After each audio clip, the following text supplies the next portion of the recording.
Hello, hello.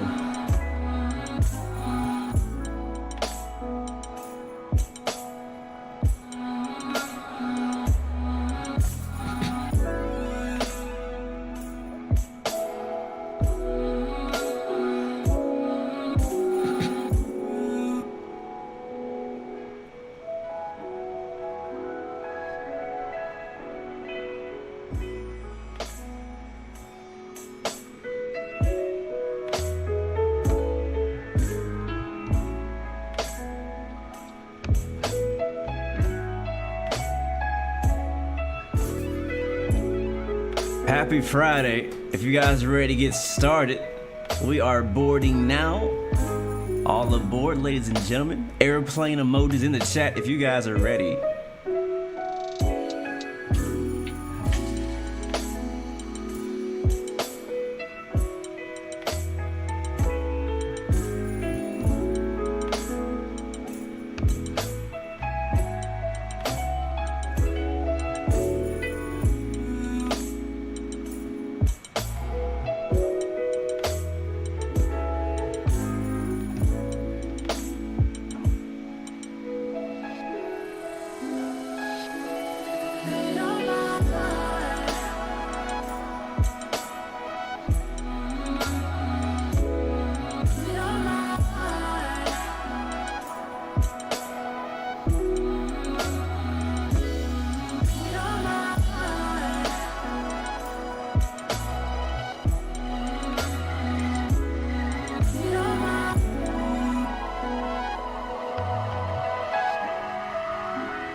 Yes.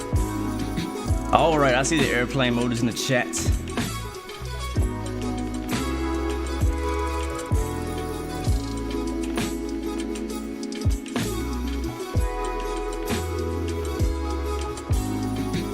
Oh yeah. What is going on, beautiful people? Welcome back. It's your boy Blue. Good to see you guys. Happy Friday to you. We're back on Microsoft Flight Simulator, and this here is Rome, Italy. Yes, sir. We're rocking Rome, Italy today, doing a flight from Rome to Athens, Greece. It's gonna be a freaking gorgeous flight. I am really looking forward to it. So hopefully you guys are able to join with us. If you want to fly with us, come through. We're on the All Players USA East server. If not, then of course we have a seat just for you on the window seat, on the wing view, or whatever you prefer. But yeah, that's what we got going on today. Andrew, welcome to the stream. Airbus VIR, welcome to the stream. HDMI, welcome to the stream as well. Andrew Slayer, what's going on, my friend? Drip, I see you, my man. Good to see you. Welcome aboard. Thank you so much, Nathan, my friend, for that subscription, bro. Thank you so much for the support. We are flying ITA Airways. I'm not sure how you say it. You guys gonna have to help me out in the chat. Is ITA Airlines or Airways? And I think the way you say it on the radio is ITA Aero or something like that. It's kind of confusing. It's a newer, airline, I believe, or something like that. It's newish, something. Yeah, it's not. Yeah, whatever. I don't know. I'm not from here. I'm sorry. I don't follow. I know that it exists. It's a new livery. It looks kind of interesting. I'm not sure. Does it replace Alitalia, or is it together? I don't know.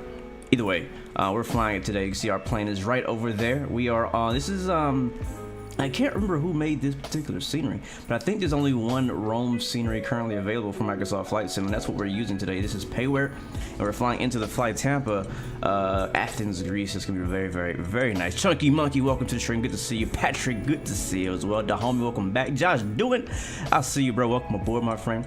Italian pronounce E. What? You gotta write that out again, Patrick.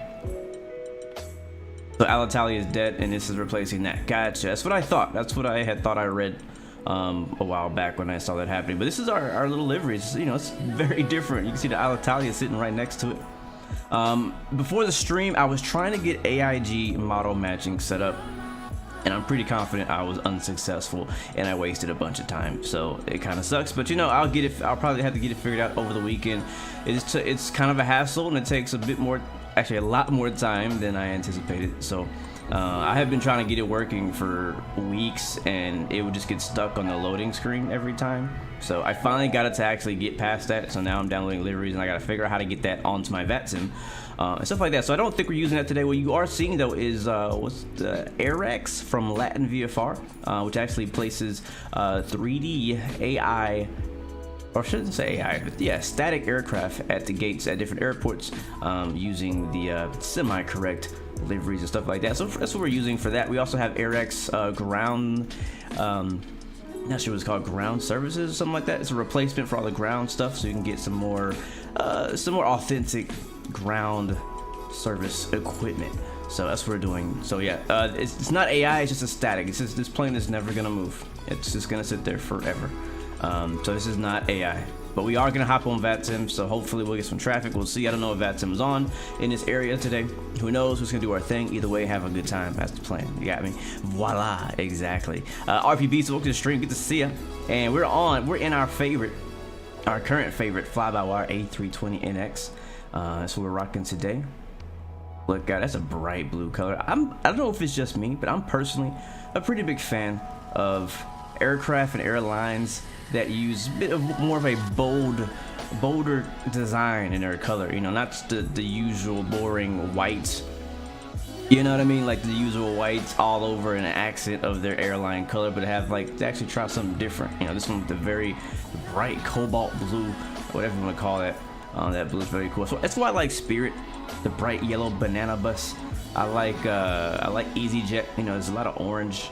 You know, I like a lot of the liveries that have a lot of color or a lot of color coverage in it. You know what I mean? So anyways, we have an hour and 38-minute flight to do today. I'm gonna kill the music. I'm gonna bring it down. Hopefully you guys have had a great week and are looking forward to the weekend. Let me know in the chat, where are you planning to fly to, whether in the sim or real life. Whether you're traveling in the sim or real life, let me know what you have planned for the weekend. Would love to hear some of you guys' you know, what you got going on. We're also going to be using Thrustmaster's TCA Airbus throttle and joystick today. And let me see, do I have a camera of that today? Let me see if that actually works. I didn't know you set that up. Kinda, yeah. So there it is. And it's gonna have it sitting on my desk. Doesn't take up too much space, thankfully. There we go. Yeah, so yeah, that's our setup today. The joystick over on the left and the full throttle with the add-ons on the right. Also, if you guys are interested in the music that I had in the intro, you could check out my Spotify playlist. Just type in !music in the chat. That'll send you over to Spotify. And while you're in Spotify, also check out our Blue Experience Aviation and Flight Sim podcast that we usually record every week on there, called the Blue Experience. Definitely check it out. Really recommend it. I think you'll like it.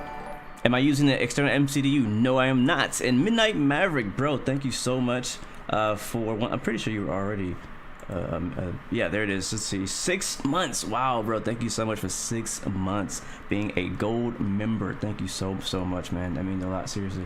All right, so let's get this thing fired up. External power on. I'm gonna turn the sounds up a little bit for the sim so we can enjoy what Flybywire has done here with their sounds. I really do like them. I think they're extremely authentic. We're also going to be using FS Realistic today as well. It's going to add a few more sounds to what we're hearing. So you're not going to see anything from FS Realistic. You're just going to hear a few extra sounds and whatnot from that. So that's going to be pretty good there. So external power is on, battery 1, battery 2, and we'll get our navs ready. Nav 1, 2, and 3. Is there another button up here? No, I think that's it. And then we'll go over here and turn on our nav lights to the 1 switch. We'll go to smoking to auto, seatbelt signs to on, emergency exit lights to armed. And that is all we need to do for now on the overhead. I'm gonna go back down here to the main view. And it's actually pretty funny. I've been lately flying a lot in the right seat. So this is my first time flying in the left seat, in the Airbus in particular. And wow, in a little while. So I get a few of the lights turned on. It's a bit dim in the cockpit. We're not running live time, but we are running live weather on Microsoft Flight Sim because it's actually, the sun's already set here. I think it just set a little bit ago here in Rome, Italy. It's been a while since we've been in Italy. We did a whole Italian tour a while back. I think I was on X-Plane. Going to FMGC. See if I remember how to get my flight plan imported in here. That's what I want to do. We'll go to init, right? Or no? No, let's go back to... We did this last time. The homie, you're flying in real life from Berlin to Mallorca. And then a Singapore A380 from Frankfurt to JFK. Wow.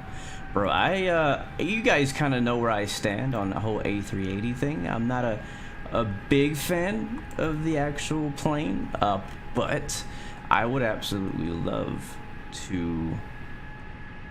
I would definitely love to fly on an A380 as a passenger. I have heard that the A380 experience as a passenger is one of the best flying experiences you'll ever have. I don't know how it is with Singapore, but with Emirates specifically. So I've been like, I wonder if I should fly to Dubai just to, just to fly on Emirates and on the A380. All right, so I think we've done that. Let's go back to AOC. Actually, go back to init and enter request. Uplink, nice. We got our data link in there. That's beautiful. 29,000 feet. That's it. I don't like that. I'm not a fan. 29,000 feet sounds way too low for as far as we're going today. What's that sound? Pixel, you're leaving tomorrow to Maryland. A lot of you guys are traveling. Is it freaking spring break or something? Like, what's going on? That's good though. Enjoy. Definitely record and post as many videos and clips of your takeoffs and landings as you can. Post them on Instagram, YouTube, wherever.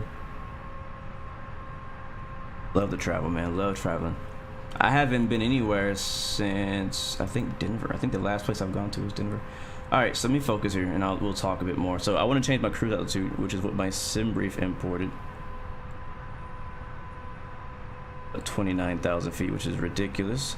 I'm going to just change it manually to 37. Yeah. 370. There we go. All right, everything else is in there though. We'll go to the next page, and we need fuel, so let's do that.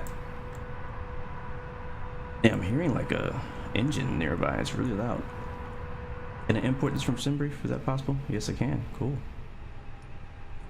You're planning to go to New York City in the summer with JetBlue. Pretty cool.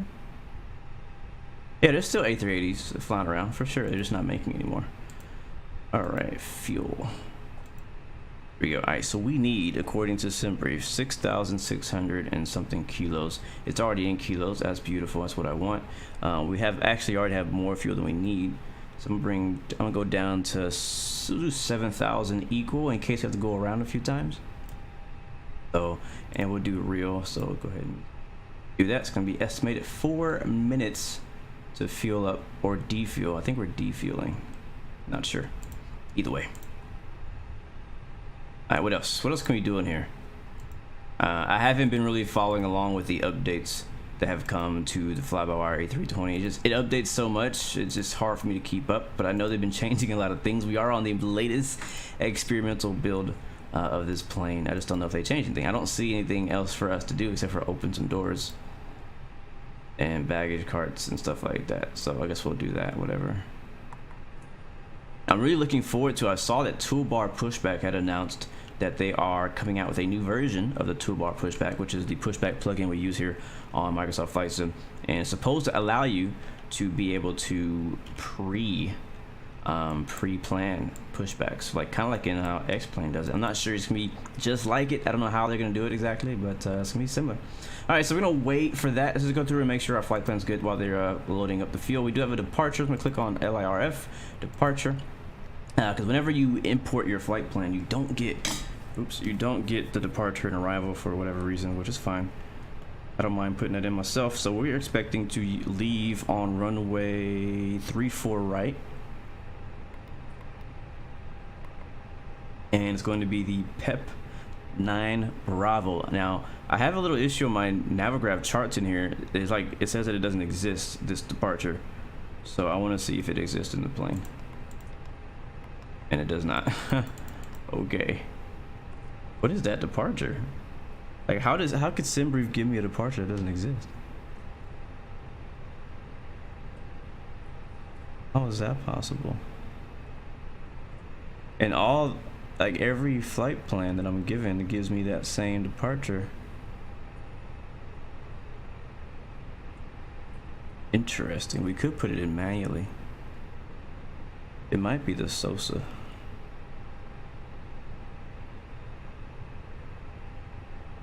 Yeah, that's weird. Oh wait, I'm looking at the wrong. I'm looking at Athens already. Yeah, open up Rome.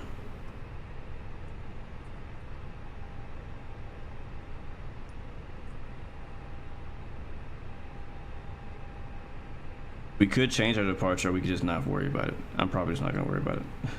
I don't think ATC's on. Let me see. Let's get on VATSIM. We'll find out. I wonder if VATSIM will give us the same thing. Did I file my flight plan on VATSIM yet? I don't think I did. Why I didn't? PEPIX 9 Bravo. Yeah, that's what I got. The PEPIX 9 Bravo. But for whatever reason, my Navigraph charts doesn't think it exists, and neither does my plane. And my plane is synced to my Navigraph, so I have all the Navigraph information there.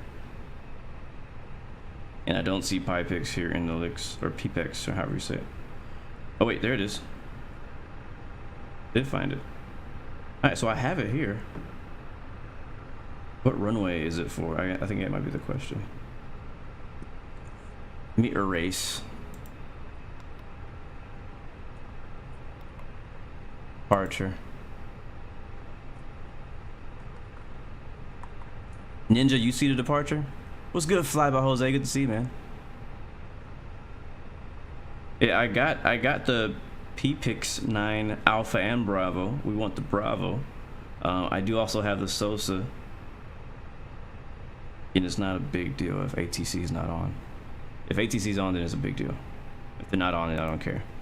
We can put it in manually ourselves. Or just skip it.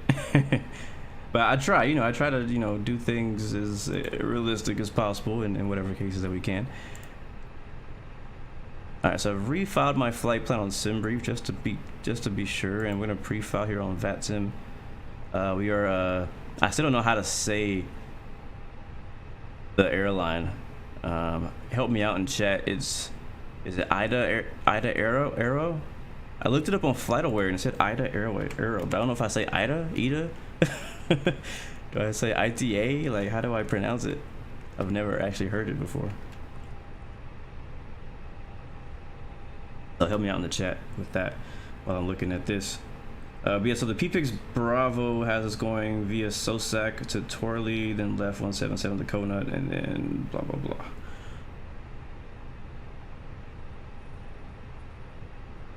Yeah, I mean, it'd be nice if we could have kept Alitalia and then added this one, right?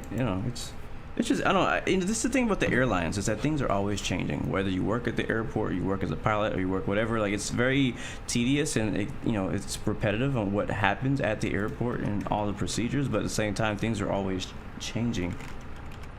What kind of keeps things interesting at the airport? Yeah, it says ITA Aero is what the call sign is supposed to be. IT Aero, like ARROW. So I don't know how to, I don't know if I'm pronouncing that right, but whatever. IATA? Wait, okay, what? Anyways, let's go through here. 3-4 right, so we're expecting still. We're gonna just keep that, and we just don't have anything, so we're just, screw it. We're just gonna say no SID. Not even working, so whatever. So insert. So before PEPIX, I'm just gonna put it in manual. It's basically gonna be runway heading or whatever. Coming out of here, 3-4 right. What direction is that gonna be? That's gonna be departing north. You know what I think it is? I think it's because we're not departing south. I think if we were departing south, we would get that departure. Yeah, that's what it is. A southbound departure. So we would switch runways here. The winds. I'm gonna connect here. I'm gonna connect to ITA 116. We are A320 Neo. Connect, and I'm gonna grab our METAR. ITA, so it's ITA Aero. ITA, that's weird. And there's all the beeping. I hate that so much. I've had some. All right, cool. Well, thank you guys. Appreciate it. Thank you. METAR, LIRF. What are the winds here? Can we take off the other direction? Yes, we can. We'll take off south. Is opposite of what? It's a 6 knot tailwind. Be a longer taxi, but you know, take 16 right, and that should give us a departure. So that way I don't have to do all that crap. All right, so 16 right, and let's see if it changes. Nope, it's not in there. All right, well screw it then. We're not changing runways because it's still not in there.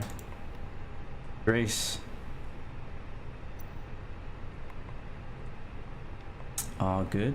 See, I don't know.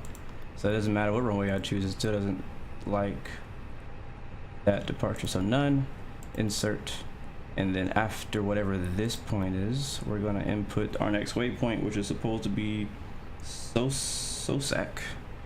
So Sierra Oscar Sierra Alpha Kilo. I'll tell you, man, this is the part that always takes me the longest to get through. After this, I mean, everything is, the plane basically flies itself after this. Like, we're basically just programming the plane to do what it is we want it to do at this point. Insert, and then after that, a plane can basically fly the whole flight and land itself. TO, Tango Oscar, Romeo, Lima, India. And then that's be at 3000, and then Conut. There. O Oscar November Uniform Tango. Oh no, that's not what I want to do. Clear. Kilo Oscar November Uniform Tango. There we go. And then from there, straight to the rest of our flight plan. So PEPIX. You know what? It's actually missing something still. Or yeah, it's right. It's right. All right, cool. So the rest of that should be done. We'll get rid of discontinuity by just hitting clear and clicking on the button next to it, and we'll scroll down, look for more discontinuity. We should see one at the end right before we land. So Athens, we'll click on that. Arrival, and we're expecting as of right now to land on runway 21 left. That could change, but we'll just put it in now for now. And I'll put in ILS Zulu, but I'm gonna take a look at the approaches, and if there's something more interesting, we might just do that, like some kind of RNAV or something. I feel like I flew to Athens once and had a really interesting approach. And our arrival is the Pika. No, it's not. What is it? Our arrival is, it's in the description, by the way. I should look at that. Our arrival is the NEMES 1 Alpha, and we have that one. Beautiful. It's very nice when things just show up, you know. And our transition for 21 left, if that is the airport we choose. Ooh, actually this one looks kind of cool too. Not gonna lie, this approach looks pretty interesting. I'm gonna get this up on the screen for you guys here in a bit when we get going. I like this one. That all I got, only choices I get.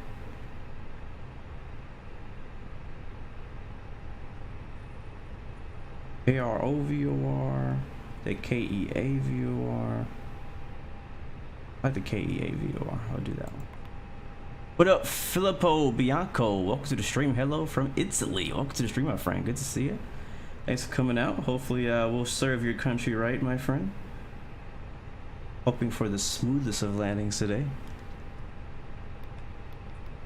And I think that's it, right? NEMES 1 KEA. Done. Yep. Insert. Benzo. Ethan Aviation, welcome to the stream as well. Welcome aboard. All right, going through here, we should still have one discontinuity, possibly not, maybe not. Okay, that's good. Cool. Back to our perf page. No, actually, flight. No, init page. Second page of init. We should be done fueling. We are. And fuel is me 60. How do I do that in kilo? I don't actually know. I really don't know. Is it like 6.6?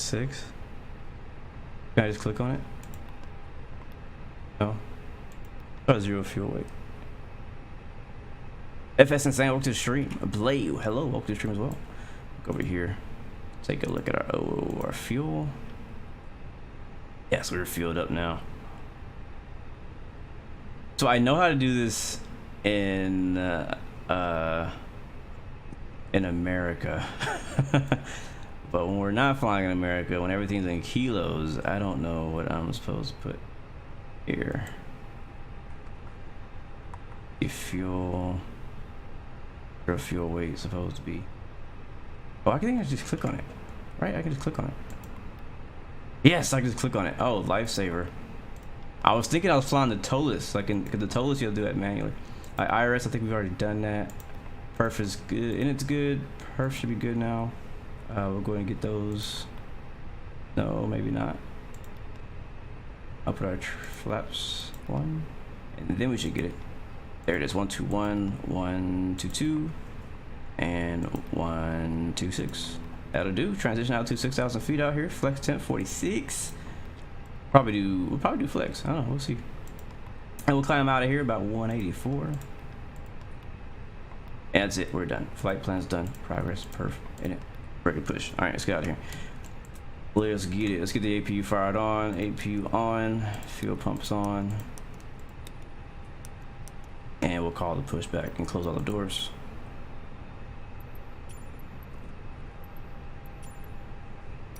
Cockpit to ground.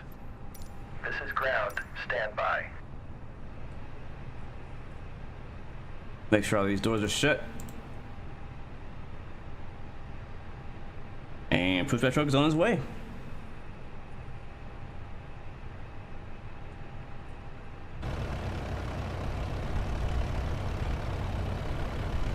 Why is that door still open? Oh, I think they're leaving. Are you coming or going? Because you have a lot of bags there, Mr. Swissport, that you haven't loaded onto my plane. I think you're a little late for that. It's time for us to push. Yes, I do have the Fly Tampa LGAV scenery, or Athens scenery. Yeah, oh my god, they're trying to load. And you're trying to push me at the same time. Seems legit. What? Okay, I guess we're pushing. Yeah, all these doors should be shut. He shouldn't be doing that. And he didn't even ask me to release my brakes or nothing. Cockpit to ground. This is ground. Stand by. Okay, sir. The bypass pin is installed. All doors and hatches closed and all ground equipment is removed. The parking brakes are set. You may lift. Parking brake set. Lifting the aircraft. So weird how much it lifts. In real life, I don't think you actually notice how much it's Standing lifting. by for pushback.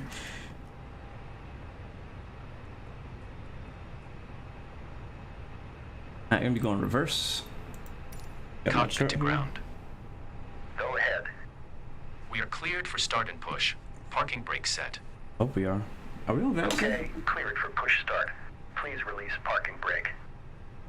Let me double check. Let's see. Yeah. Oh, yeah. Okay. This might be interesting. So Rome Tower is Please online, release parking brake. and Rome ATIS is online. So we need to take a listen to that. Well, good old Please VATSIM. release parking 12185.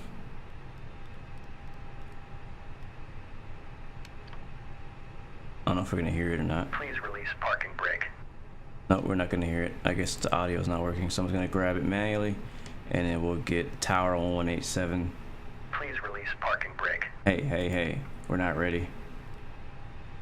Because in Europe, you do have to request pushback. Please release parking Like brake. in the US, we have ramp control.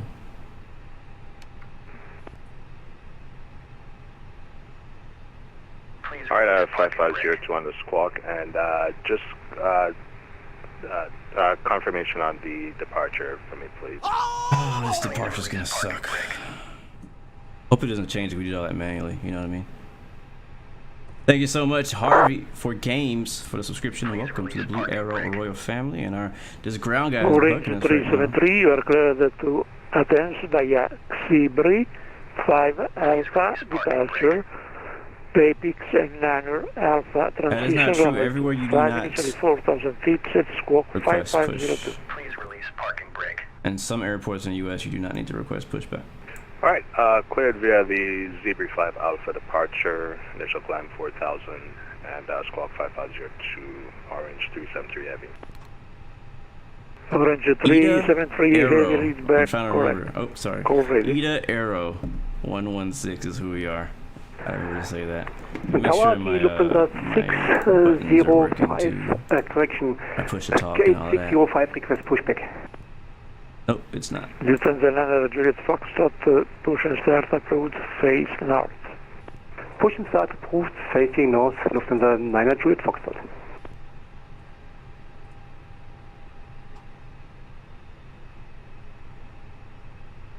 Alright, here we go. We are, where are we? We gotta tell them to stand and everything. I don't know what stand we're at. Oh, we're at 406. Stand 406. There we go. Where are we at? Rome Tower, ITA Aero 116 is looking for IFR to Athens. We are at stand 406, type Airbus A320. ITA 116, tower, standby for clearance. Okay, now he said it. Now I know how to say it. Itero. Itero. I think, say it like he said it. I don't like that he said standby. He might be changing my flight plan.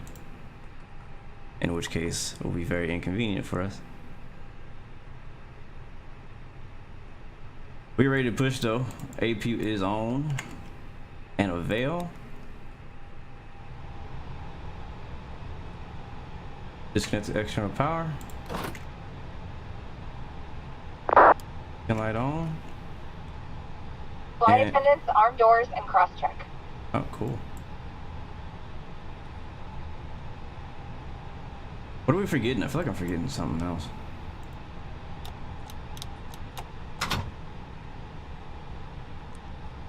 Not squawking anything yet.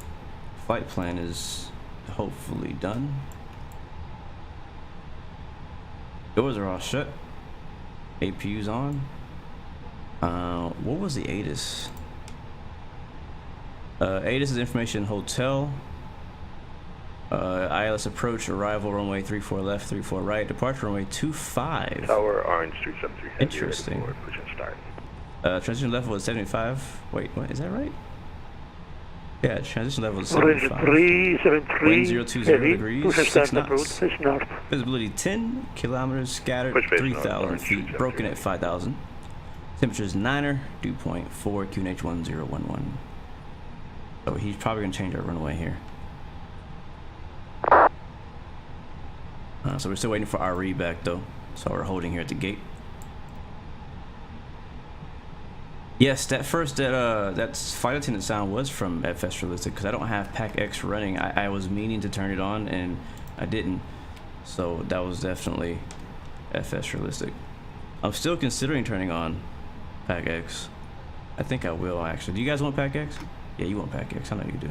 We'll turn on PAC-X. Fast. Roma, prova radio dall'India Alfa Mike 6501. It'll be fast.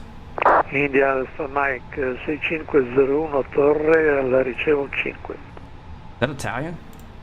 5, grazie. Talking Italian? Lufthansa 9 Juliet Foxtrot request taxi. Lufthansa Niner Juliet Foxtrot, taxi to holding point Charlie Alpha runway 25. What altitude did I put in? 37,000? Holding point Alpha, runway 25, Lufthansa 9 Juliet Foxtrot.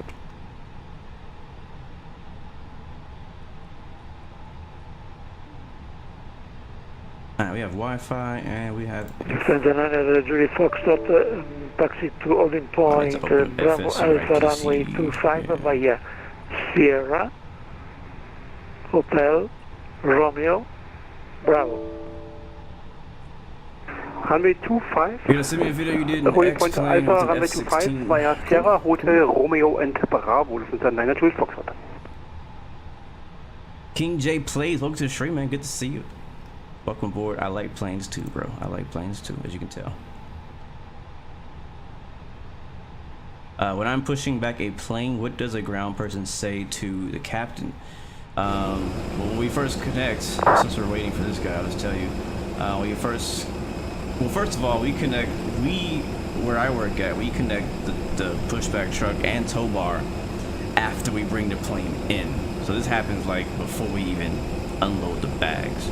So we don't wait until we're ready to go and then connect the pushback. Sometimes, if we're really busy and we just can't get around to it, we'll do it later on in the process. But usually we connect the tow bar and the tug towards the beginning. Because what happens is that the tug is so heavy, it actually acts as an anchor to the whole aircraft. So whenever you're deboarding the plane and taking bags off, you can risk the aircraft tipping.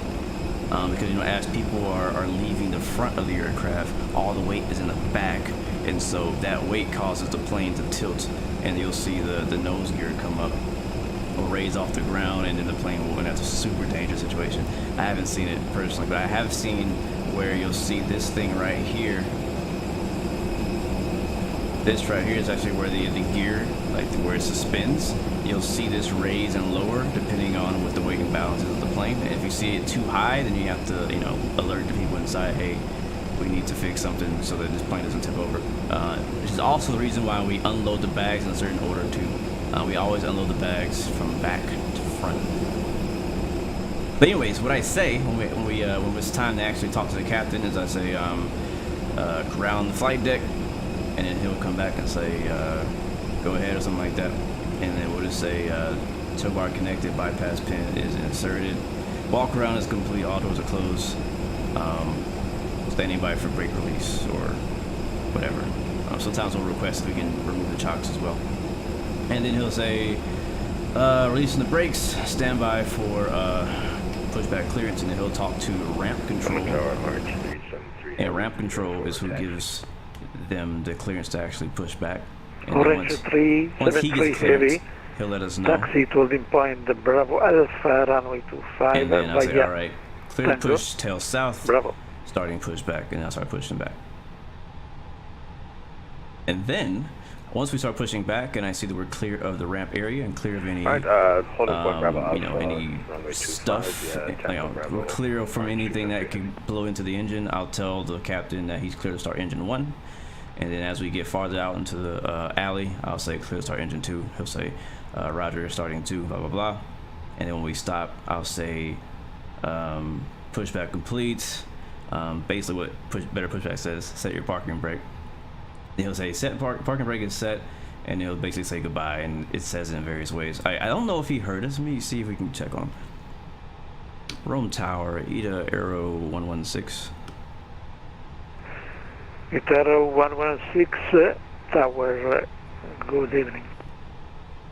Good evening. We're waiting for IFR clearance to Athens, ITA 116.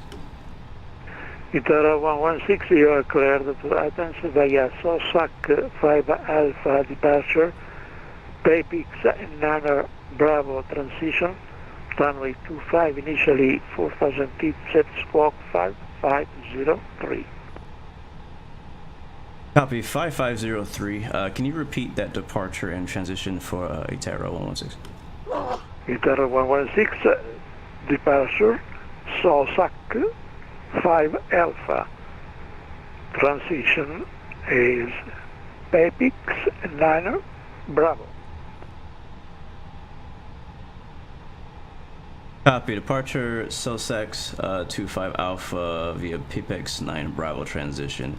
And again, squawking 5503, ITA 116.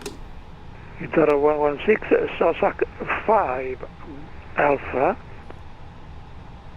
Copy, SOSAC 5 Alpha, and then PEPIX 9 Bravo transition. ITA 116. ITA 116, read back, correct. I love the accents, but Roma, the buonasera. truth is, a lot of times I can't understand nothing that he's saying. So I want to say big shout out to this guy and thank you for actually sending that clearance as a text as well, because I was like, what? So I had to actually bring up my chart and like, all right, what is he trying to say? Like, is he saying salsa 2 alpha? That's what I thought he said, salsa 2 alpha, but he actually said SOSAC 2 alpha, which is a chart that we do have, which is fine. So that did change our departure a bit, so we have to go in our MCDU and make a change here. Sadly, so I'm gonna go into flight plan. We're changing our runway to departure 25 now, I believe. Yeah, 25 is the departing runway. As he said, the SOSAC 5 alpha. I do have that. What's weird is like he gave me like 2 SIDs. It's a SOSAC 5 departure and then the PEPIX something Bravo 6 Bravo all in one departure together, which is weird. Yes, there is no ITA airline in the AI traffic. I did look earlier. Again, I was getting that set up, but I was not able to finish it. There was a lot more I need to do to get that working for me. So we're not going to have AIG working for us today. So I got to find this stuff now. But I know it's going to be the SOSAC. So we go here, SOSA 5. PEPIX transition. And I think that's it. Yeah, so insert that. We're gonna have to delete some things because we put in some manual waypoints a second ago.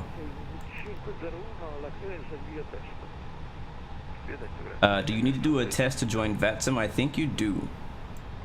Is it inserting or nah? Oh, I didn't put a SID. Here, the SID's here. SOSA 5. PEPIX.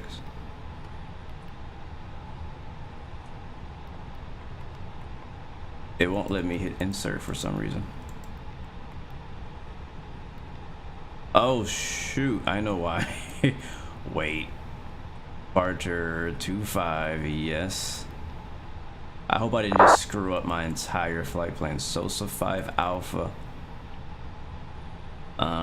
Transition needs to be PEPIX. I don't think it likes that waypoint. Yeah, see when I hit any other transition, it inputs. If I put PEPIX, it doesn't put. Okay, there it is. Now it's in there. There we go. All right, cool. All right, do we have a discontinuity? I think it. I hope it worked. I really hope it worked.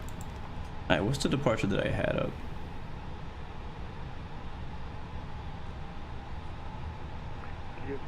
Because I see what we had earlier.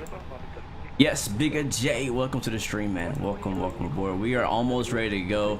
We were ready to push, and then we realized ATC was online, so we had to get our ATC clearance. So we're making an adjustment to our flight plan for our departure phase, but we should be good, I hope.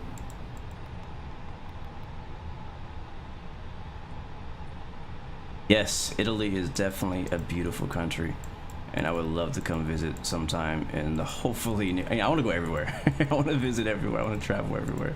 In a perfect world, I wouldn't have to work. I would just go travel places and make videos about those places. That's what I would love to just do. But no, I'm not interested in making a travel channel specifically. I mean, technically, you could say that our channel is already a travel channel. So if you know of any travel brands that want to partner up with us, hit us up. I think this is right. This looks right to me. I was not confident at all because I have another departure in here that looks just like that, but different.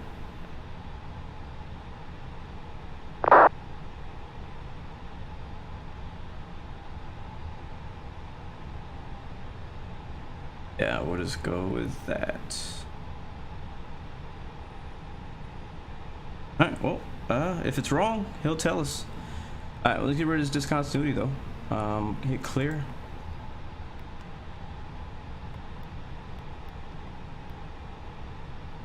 On left, welcome to the stream, my friend Anthony Valillo. Welcome to the stream as well. Welcome aboard. Vincenzo. I need to work on my Italian. I need to work on that. I'm way behind on my Italian.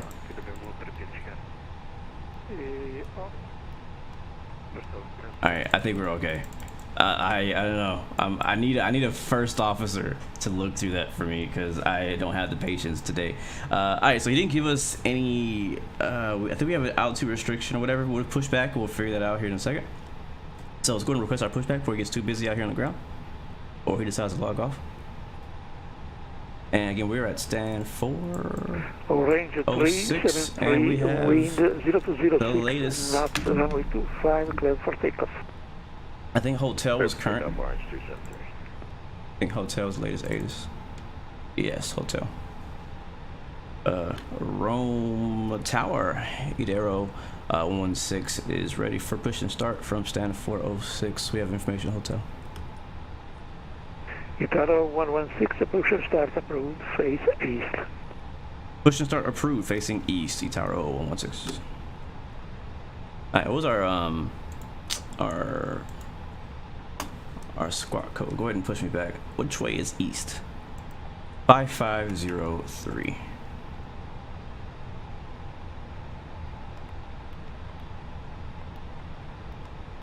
And squawking Charlie, and release parking brakes. Parking brakes are released. Beacons on. Push back. You can start the engines in sequence. Here comes Acu season, right on time.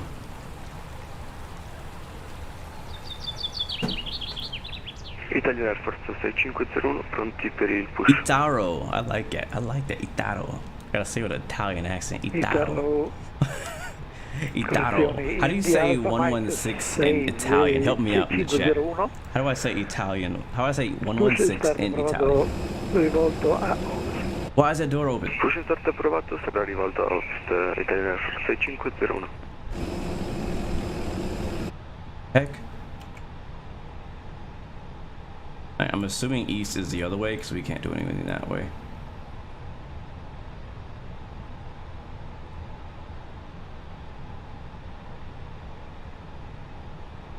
Yeah, that's east. So nose to the right. They're closing? I hope it's closing. Alright, we are in Europe, so we're gonna start engine 2 first today.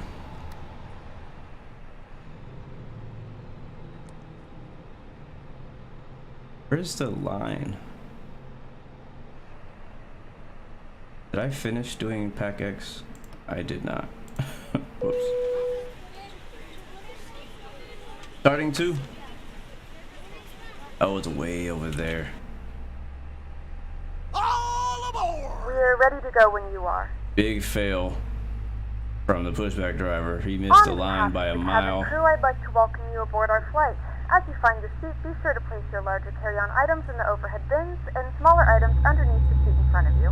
If you have trouble finding a location for any of your carry-on items, please use the flight attendant call button over your seat and somebody will assist you. If the overhead bin is full, please make sure you close it as a courtesy to other passengers. Please double check that all your items are put away so that the aisle is clear and other passengers can make their way to their seats. Yeah, that's close if you're in enough. an emergency exit row, please read the exit seating responsibilities in the card in the seat back in front of you. If you're not able to comply with these actions, please let a flight attendant know so that way you can be Parking reseated. brake set. Feel free to use your cell phone during the rest of the boarding process, but we do ask that laptops, tablets, and any other larger electronic devices are still once we You depart. may disconnect. Thank you and welcome Horrible aboard. pushback. Clear to disconnect. Pin has been removed. See you at the side. Have a good flight. Holding Orange position waiting for the visual. 373 Thank you and heavy. goodbye. No further ATC available. Monitor UNICO 1228. See ya. Over to Unicom, R3273 Heavy, see ya.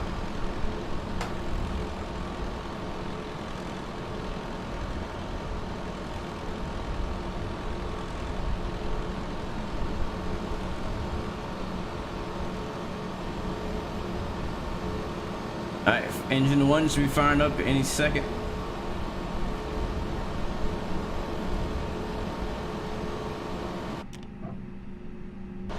There we go.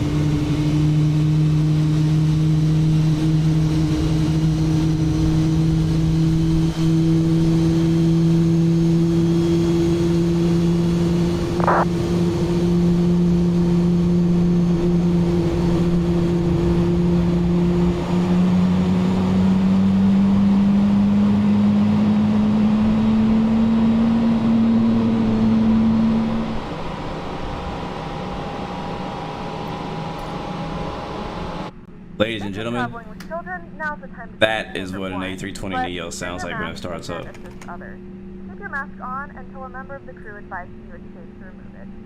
In the unlikely event of a water, alright, we're just gonna get lined up here, located in a pouch under your seat or between the armrests. and then we'll ask for our taxi clearance. Plastic pouch and remove the vest. Flip it over your head. Wrap the straps around your waist and buckle at the front. Hold the strap. Oh, there's a nose tiller in this game. I forgot. That's freaking dope. Automatically, you may blow into the mouthpiece for manual installation. This vest is equipped with a whistle and a light. If you need to, your seat cushion can be used. I completely forgot about that. Auto brakes max, flaps coming down. Once again, all devices and I'm gonna hold right here. Alright, park ready, set. A301, pronti per il taxi. Backs and tray tables are in their full upright position. We remind you that this is a non-smoking flight. Now we're swapping 5503. Let's go. From Tower, ATA Aero 116 rated to taxi. The Alpha Mike 6501, rulli al punto attesa, Bravo Bravo, pista 25, via Eco Alfa, November e Bravo. That wasn't for me, was it? Punto Bravo Bravo, via Eco Alfa e November Bravo, per Italian Air Force 6501. Intero 116, number 2, taxi to holding point, Bravo Alpha, runway 25, via November Golf, November Bravo. Alright, taxi to holding point, Bravo Alpha 25 via November Golf, November Bravo, ATA Aero 116. Alright, park rate release, taxi lights on. Go. And AP coming off, seatbelt signs are on. We are ready.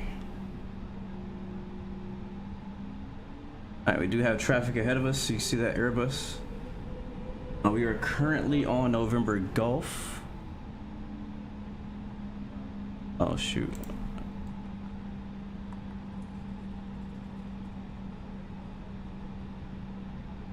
Let's be straight ahead. And then right on November Bravo? On Bravo, right on Bravo. Basically gonna follow that guy.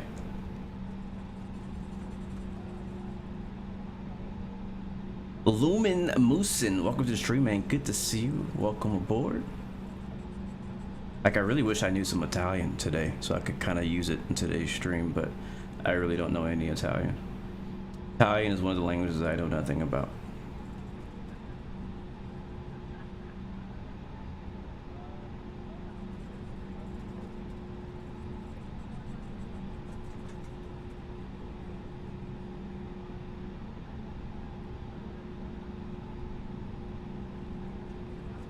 I'm gonna set my altitude to 10,000. I'm trying to figure out what this departure is telling me, but 10,000 will do for now. And we're gonna want to continue straight. I'll make a right turn. It should be right up here. Not sure where he's going. It says Bravo Alpha. Yeah, we make a right turn here. I don't know where he's going. Yeah, I know some Spanish. I could do some Spanish, but that's not the same. You guys, Italians don't speak Spanish, right? Or do you guys? India, Alpha Mike 6501, pista 25, vento 060, 6 nodi, autorizzati al decollo. Autorizzati al decollo 25, Italian Air Force 6501. So we are gonna not have any ATC once we get airborne, but that's fine. I guess actually probably a blessing, right? Because we don't even know if our departure is right. So the fact that we don't have ATC when we get in the air means that there's nobody to yell at us. when we get airborne. And that, my friends, is a good sign.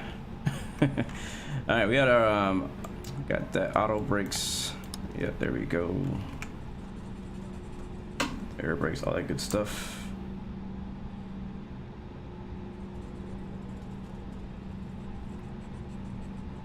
How many screens do I have in front of me right now? Technically 3. I have my main screen that I'm gaming on right now. I have my iPad way the heck over here because I don't know where else to put it. Where we at? This is all right, let me make a left turn. And then over here I have my other like stream management screen where I have a bunch of stuff at. Oh yeah, weather looks pretty nasty here around Rome. It's gonna be pretty nice in Athens though. Alright, see right here on the ground it says Alpha Bravo. That's where we're going. Or Bravo Alpha, I should say. And we'll hold short here. I'm so used to Microsoft Flight Sim not having a nose wheel tiller that I'm trying to use my rudder pedals on my feet to turn, but I can actually use a different axis for that, which is cool. Your favorite poser representing Oakland. Welcome to the stream, good to see you. Here's runway 25. Non ci sono altri controllori. Unicom 122.8. Ciao. 122.8 Italian Air Force 5101. Grazie mille per la TC, alla prossima. ITA 116, runway 25 clear. Line up and wait. 25, line up and wait, ITA 116. Alright guys, landing lights on. Park brake release. Given the clear to line up and wait on runway 25. Again, that is only line up and wait. Does not take off, just line up and wait. AP bleed, that's gonna come off. Track IR is working.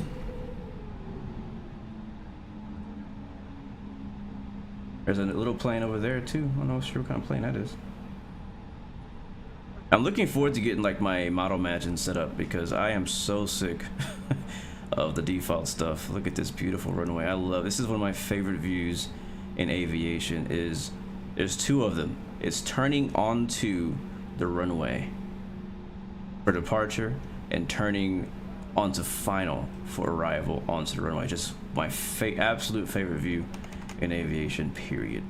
So I'm gonna hold here and he'll give us our altitude, our takeoff clearance. ITA 116 with 0606 knots, runway 25 cleared for takeoff. Clear for takeoff, ITA 116 by 25. Alright, making sure that's on. It's set to my out in standby for some reason. There we go. Alright guys, we're gonna flex on them today. Hold on. Wait a second. Almost forgot. I gotta do it right. You gotta do it correct. There we go. Setup cam. Now, flex on them. Alright, is that flex? That's not flex. Where's flex at? I don't know where flex is at. Here's flex. Alright, here's flex.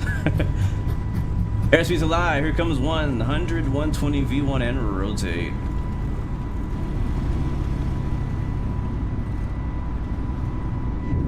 Oh yeah, gear up.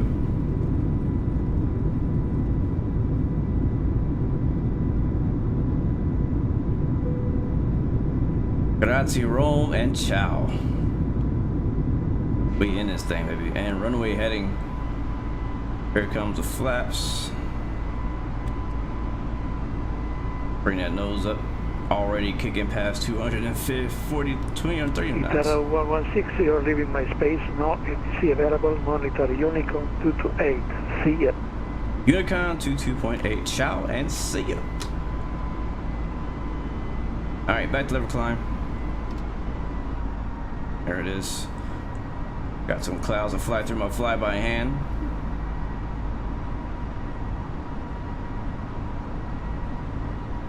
It's cloudy, but it's not a lot of turbulence.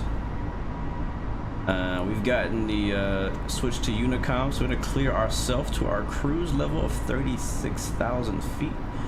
We're gonna roll to the left now. And stand by for the breakout. There it is. Hello.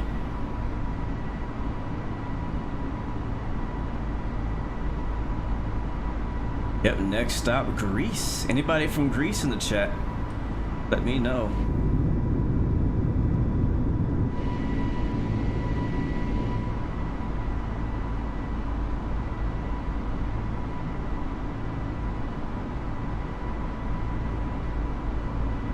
Alright, we are above our transition altitude, so we're gonna hit standard on the barrel. And we didn't get any precipitation in Rome, but there are some storm clouds out in the area, so getting some scattered showers and stuff, but the air so far seems pretty smooth. We haven't got not one shot. There's 10K. Your larger portable electronic devices. This is also a reminder to please go fast while you're seated and do not congregate in the galley or near the lavatory. This aircraft is equipped with onboard Wi-Fi. If you wish to connect to the Wi-Fi, look at this. you will be required to pay a small fee. We do offer complimentary in-flight TV thanks to our partners. Connect to the Wi-Fi to find out more information. Let me tell you guys something special. If you're doing this right here in VR, you would never want to go back. I'm gonna fly right through this cloud here. Just go ahead and level the wings off.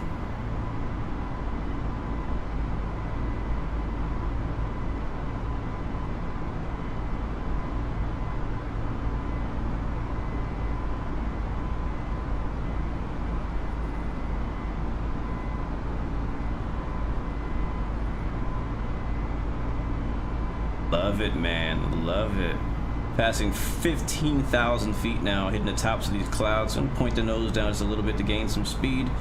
And there's a final breakout right there. Autopilot's coming on. Outside views coming for you guys.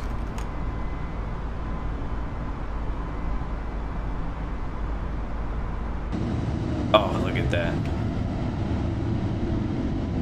I'm sorry, I gotta get my screenshots out. Hold on. I gotta get some screenshots. This is too much. I don't know. When this livery and this airline first got announced and released, a lot of people were hating on this livery. I'm really curious to know what the Italians in the chat think about it. Do you like it? Do you hate it? Do you prefer the old one? My personal non-biased opinion, because I have no actual kind of thoughts on the airline itself, is that I love it. I love how shiny it is. That metallic blue color is very... Oh, like it stands out so much.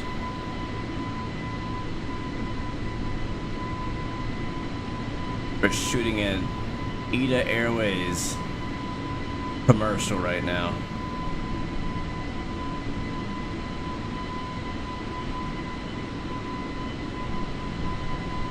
Yes, this is what became of Alitalia. This is... But Alitalia no longer actually exists. This is now its replacement. ITA or ITA Airways. ITA Aero. Yep, Zero in the chat says he's Italian and he loves it. I just remember seeing a lot of people hating on it on social media when it first got shown to the public, the new paint job. But man, look at it. I love the way that the sun hits it.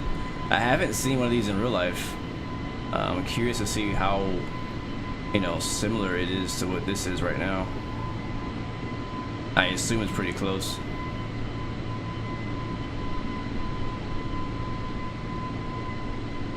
Brett Miller, what's going on, bro? Thank you so much, my friend, for checking out the pushback video. And so yeah, what a coincidence that I just happen to be live right now. Welcome, bro. This is 100% live, bro. We were talking back and forth right now. Welcome to the stream, bro. Good to see you, and I'm glad that you clicked on the video, man. Thanks for coming out, man. If you guys are just joining us, we are flying on Microsoft Flight Simulator, and we just took off out of Rome, Italy, for our Friday stream, and we're climbing up to 36,000 feet in the Airbus A320neo with the brand new Italian Airlines ITA Airways and that sexy metallic blue livery, as you can see there. and we're heading to Athens, Greece. And I know some people are new to flight sim in general, but like basically the way it works is we're flying the real flight. So it takes about 1 hour and 38 minutes to get to Athens, Greece from where we're taking off from. And it's all in real time. I do have the time set back a few hours so that we can get some daytime flying, but this is the real world weather situation going on in the area. So I had a nice skirting through the clouds there out of Rome. That was really cool. Toad McNinja, welcome to the stream, man. Good to see you. What percentage of thrust does an A320 cruise at? I think it depends on the winds and stuff.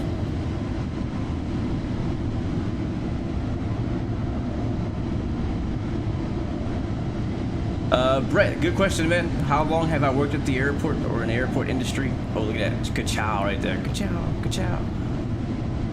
Wait for it. Ka-chow. I've only worked there about 5-6 months. And basically I just applied online on Indeed.com. And I found a few. It was a lot of ramp 8. Oh, look at that. Ah, that looks so good. That was a screenshot. I applied at on Indeed.com. There's a lot of different companies hiring. They just happened to be the one that hired me. So it's the easiest job I've ever gotten. It really is. Like I didn't even try in my interview. Like they were so like the airports and like the whole industry is so desperate for people because they need more people because, you know, after COVID a lot of people left, quit, and it's just airlines are kind of expanding, and so there's just such a big need for more and more employees to work at the airport and even at the airlines. And so I was like, I knew I liked aviation. I wasn't sure if I was gonna like working on the ramp, but so you know what, I'll give it a try. I want to make some extra money anyways. I just want to do it part-time. But I really don't care if I get the job. So, you know, a lot of times you go to interviews and you like pretend to be somebody you're not. And I was like, I'm not doing that. I hate that. I hate doing that. I'm not about going to an interview and pretending to be somebody I'm not and pretending to kiss up to somebody just to get some stupid job. And so I was like, you know, I was going to be honest and be, you know, realistic and everything. So I just went there as myself. I didn't try to oversell myself. I was like, hey, this is who I am. This is what I do. This is what I want. And they're like, yeah, you're hired. It's like, cool. And matter of fact, since I've been hired, there's a couple other people, they may or may not be in the chat with us today, but that have asked me similar questions, and they've gone out to try to get jobs at their local airports to work on the ramp, and most of them have gotten the job, which is pretty cool. So, and so far the feedback's been really good too, of what people are liking. It's not for everybody, but it might be for you. You know, it doesn't hurt to try it. So, alright guys, so let's pay attention to the flight. We are passing 30,000 feet already. Hopefully that answers your question.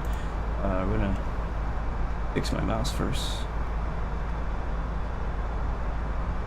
There we go. We'll zoom out the map. Come on. You see it? You can see it tripping out on me right now.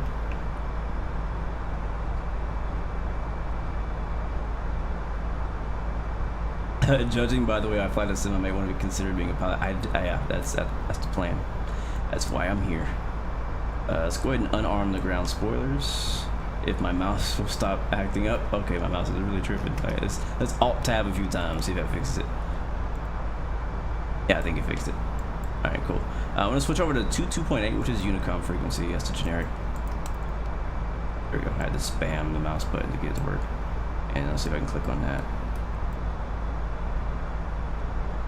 Do I have to lift heavy stuff? Yes, I do. Usually around, like the heaviest you'll lift usually, at least at my job, every airline is a bit different. We don't take super heavy bags. Our heavy bags start at 50 pounds. The heaviest bag I think I have to lift is like 60. And if it's really heavy, then you can get some help from somebody else to help you take care of it. What's really heavy though are the freaking, what are they called? Scooters. Like the scooters and wheelchairs, those are heavy. I never knew how heavy a wheelchair and a scooter could be until I started working at the airport. Like, sheesh. I guess it makes sense though. Like, my patience is dying down on my mouse right now, so we're just gonna go outside. Yeah, man, if we're going, we've been flying for like 9 minutes, and we're almost at our cruise of 36,000, contrailing out here over whatever the name of this water is, matter of fact, let me show you guys where the heck we are. Bring up Sim Toolkit Pro. Alright, so this is our entire flight plan. We are over here. And what would you consider this to be? Is this, Italy is considered to be Europe, right? Or have I been saying that wrong this entire stream? I don't know. Bring the sound down a little bit. There we go. Anyways, we were at Italy. Everybody should know where Italy is. It's a massive boot, right? And we took off here over here in Rome. We're going through our departure. We're here in the water, east. What is this? Naples? Naples? Yeah, that's Naples. Naples, Italy. We're gonna kind of fly over the south part of Italy. We probably won't get to see much of it, sadly, because of all the clouds. And then we'll continue over to all this is Greece, and then land into Athens. And the weather should be much nicer in Athens. As of right now, there's no ATC there, but hopefully maybe they'll pop on. We have a lot of ATC up here though. Look at all this. Look at all this. It is Friday night, so people should be hanging out and chilling now. Yes, Italy is Europe. That's what I thought. You know, I don't know. I'm American. I'm America. I don't know. I could be misspoken. But yeah, that is our flight plan. So again, just kind of explaining, because I know some people were coming in who are not familiar with Microsoft Flight Sim and what we do here. But all these green airplanes that are flying around are actually real people who are flying on our multiplayer network. They're flying all over the world, like little, like they're doing short flights, long flights. I mean, this is VATSIM for you, so it's really freaking cool. So we got some ATC out here in the U.S. as well, and we got some transatlantic stuff going as well. Or is that Atlantic? Yeah, Atlantic. So yeah, it's pretty amazing when you really think of it. Like if you think about getting into flight sim for the first time again, and then looking at this and how intimidating it could be, right? Because you just see like there's like hundreds, thousands of people right now, just like me, sitting in front of a screen, sitting in front of a computer, flying an airplane, whichever airplane that is, to different locations, and they're all being tracked on this map, which is pretty cool. And it's not even any events going on, at least not in our area. When there's events going on, you see like look at all these people flying in the London Heathrow and Gatwick and all of that. Like it's crazy. Weather's nasty over there too. So that is the plan. Again, our ETE as of right now, I think we just reached our cruise, but our ETE as of right now, estimated time en route is 1 hour and 10 minutes. That is a real time. Until then, we'll be hanging out, chilling, talking aviation, talking flight sim, talking gaming, talking Netflix maybe, whatever we want to talk about, and chill. I'm gonna get some music going as well in the background while we're vibing out. You get me?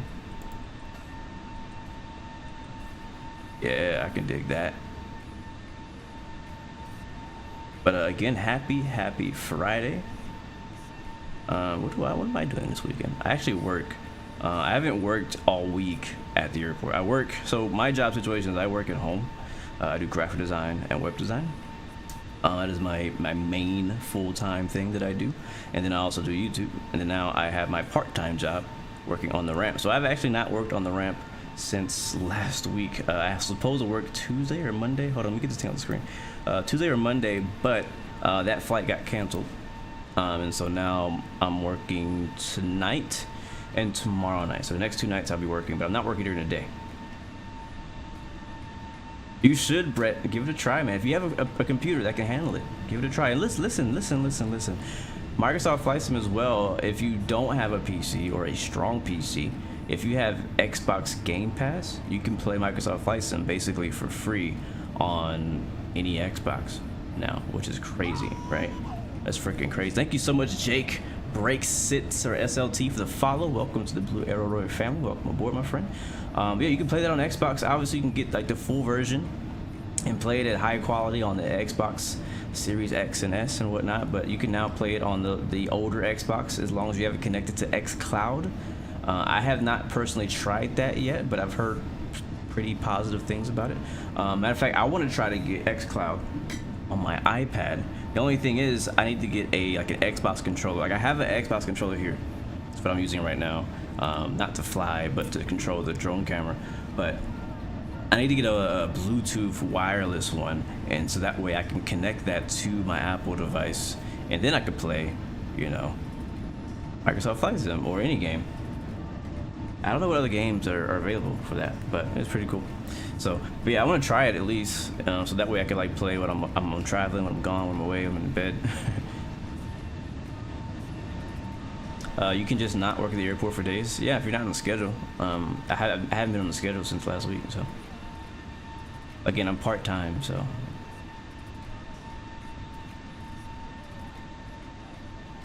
Remember the F-15 stream I did where I flew low in the mountains? That was called the Mach Loop. I think I was somewhere in northern UK or somewhere. Just search Mach Loop and you'll be able to find out where it is exactly. It's a very popular place to bring a lot of different aircraft and do test flights down low altitude around the mountains. It's over in the UK, in the northern side of the UK.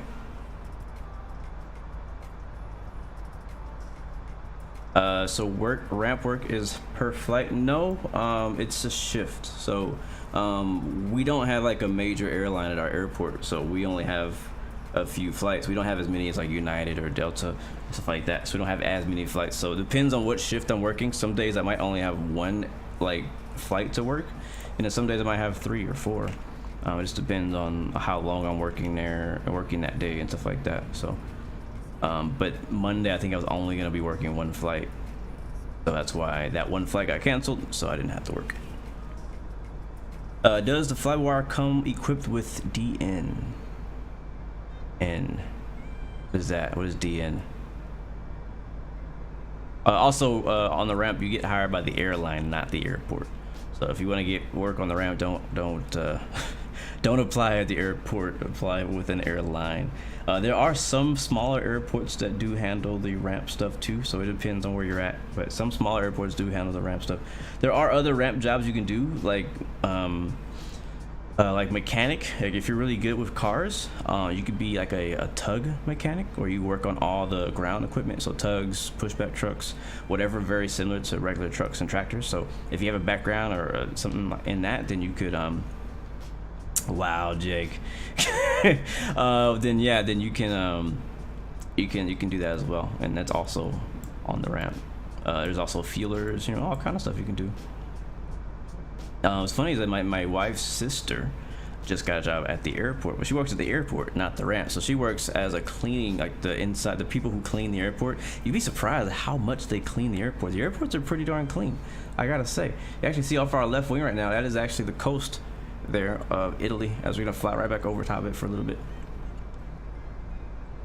Oh, you know what, we should bring up the flight info. There we go. Now you guys can see where we are, how long we got left. Yeah.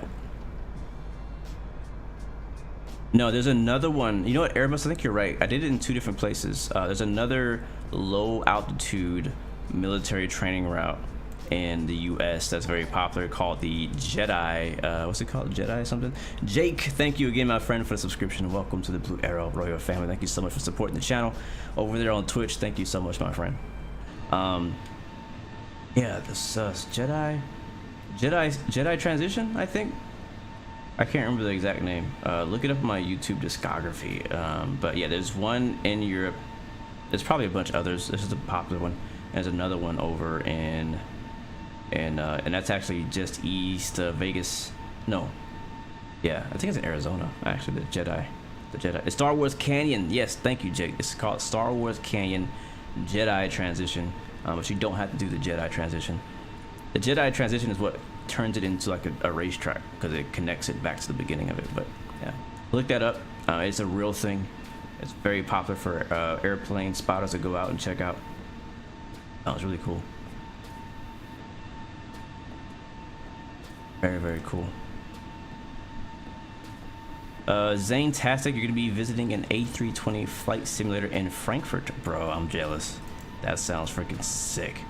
I would love to visit a real flight simulator. You know what? I actually am. Later this year, I'm gonna be going to a full-size, full-scale Boeing 737 simulator. Yeah, that's gonna be pretty cool. It's gonna be for an event. Gonna be flying. I think we're flying like around the world or something. I'm not sure if Fly with Rookie is in the chat with us today, or Geo, but we're gonna be doing that with a bunch of other creators. A lot of the other YouTubers are gonna be a part of that as well. It's gonna be really fun. It's gonna be happening later this year. I don't have all the details, so I'm not gonna promote it just yet. I don't know. Oh, that is gorgeous, man. Look how beautiful Italy is down there. Like, I'm a little upset that we're just kind of getting a tease, you know, of Italy, because like it's cloudy. We're only gonna kind of see a little bit of the country as we're flying over it. Good day, John Peter. Welcome to the stream, man. Bonjour. Bon dia. Buenos dias. Yeah, look at that.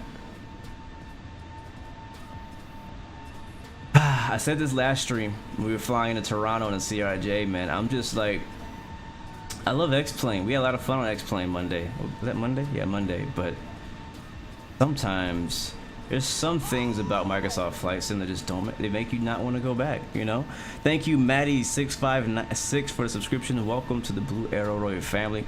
Because for me to get the same kind of satisfaction from a flight in X-Plane visually, is that a volcano? That's a volcano. I would have to download hundreds of gigabytes of scenery ortho to get this shot right here. But the beauty of Microsoft Flight Sim is I don't have to download any extra scenery. It's already in here. Okay, you see a lot of thick cloud layers over there on our left.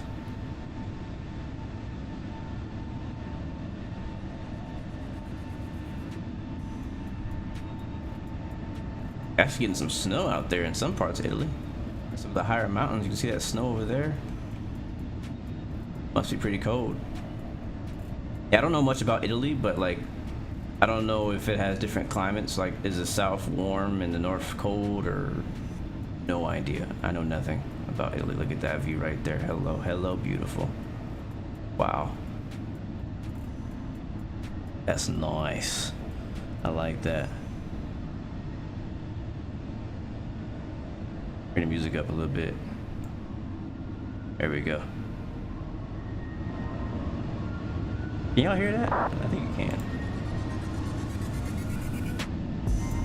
That's what I'm thinking too, FCam, man. When we get the 737, it's gonna be, man, it's gonna be hard. I don't want to speak too soon. But I feel like it's gonna be real hard to justify myself going into X-Plane more often with the 737 and A320, you know. Lotus, this is an Airbus A320neo we're flying right now. This is not a Boeing 737 MAX.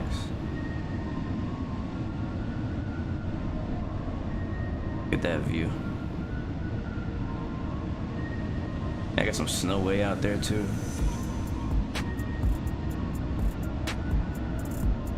Hello and ciao, all my Italianos out there. I'm definitely wishing a lot of good luck to Ferrari this year in Formula One. I'm not like, you know, hardcore team Ferrari, but I do like Ferrari. I have respect for them. I like it when they're competitive. So I'm hoping to have some really good fights this year in Formula One racing for Ferrari. But you know, I'm still rooting for McLaren and Red Bull. Thank you, IO20, for the subscription. Welcome to the Blue Arrow family. Good to see you. Welcome aboard. Yeah, that 320 is gonna be crazy, man. The thing about 320 from Phoenix is that, like, it's gonna be, you know, the regular 320, not the Neo. And there's a lot of airlines that don't fly Neos. Like, for example, I think Delta is considering buying some Neos, but right now they don't have any Neos. And so it kind of feels weird for me personally because, you know, with certain airlines, if you don't know much about them, it doesn't bother you as long as the livery looks similar. It doesn't really bother you if, you know, it's a Neo versus a regular 320 or a different type of Neo. But when you know an airline really well, and you're like, hey, this airline doesn't fly Neos, but I want to fly it, being able to have that variant of the plane definitely is satisfying. You know what I mean? JP Spotter's in the house. Welcome to the stream, man. Good to see you. Welcome aboard. Thank you for that sub. Welcome, welcome, welcome. Look at that wing flex. Sheesh. Look at that view, man. Ay, ay, ay. Ay. Here's another one. Dark Fighters with us today. This wing view is for you, my friend. Thank you for the follow. Welcome.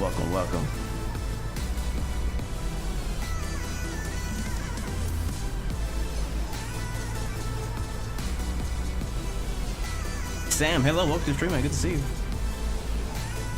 Bro, I've seen so many people and streamers, and again, I have respect for all streamers, but I just can't. When I see someone streaming or flying in a Southwest A320, I can't watch it. It's cringe. It's so cringe. I just can't. It's like, it's such a meme to me. Like the fact that there's even a 320 Southwest livery available to download is this abomination. You know, but it doesn't bother some people because they're not from America. They don't know Southwest doesn't have 320s. They don't know. Look at this live weather at its right before our eyes. You can see the snow on top of those mountains. This is Microsoft Flight Simulator. The name of the game is Microsoft Flight Simulator, available on PC. You can get it on Steam. You can get it from the Windows Store. You can get it on Xbox Series X and S. You can also pick it up on the, what's it called? Game Pass. Thank you, Mobius0, for the subscription. Welcome to the Blue Arrow fan, my friend. Welcome aboard. Good to see you.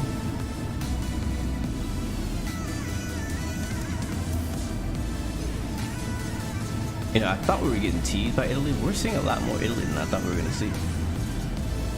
Okay, look at the map real quick. Where we at? Oh yeah, we still got a little bit more to go too. We're still heading kind of southeast right now. So you guys are at real quick. Here's our map, our handy dandy map. So we are here, flying over top of, I can't see that. Let's change light mode. There we go. Vallo della Lucania. Oh, I said that wrong. Sapri, Ladia, Scalia, you know, all those places. The Golfo de Palecastro. Oh my god, I don't know Italian at all. Jesus Christ, that probably sounds horrible. That's where we're at though. For those of you who know what the heck I just said. And we're gonna cross over this little guy and we'll be over the water for a little bit. And we'll land here in south of Greece. You can tell like the kind of the storms are kind of breaking up out here. There's not as much storms going on. You know what this song is? I'm deleting it from my playlist. I don't like it. It sounds too yeah. Thanks. Goodbye. You are no longer on my playlist. Remove. Thank you. Oh no, it seems like it comes on every freaking live stream. I don't like it. I don't want it. Alright, goodbye.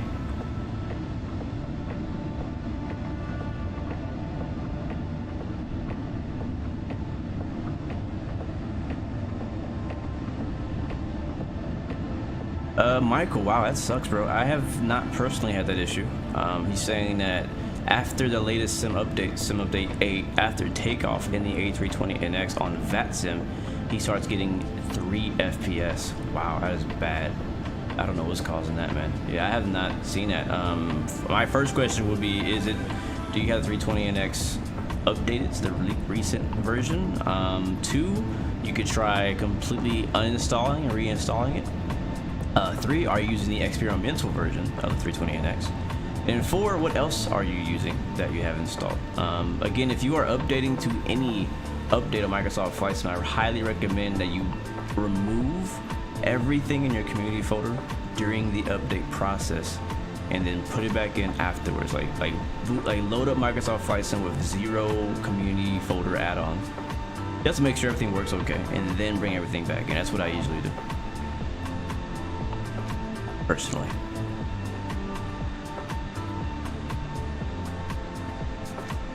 Oh my god, an American A380, that would kill me too. That would kill me too.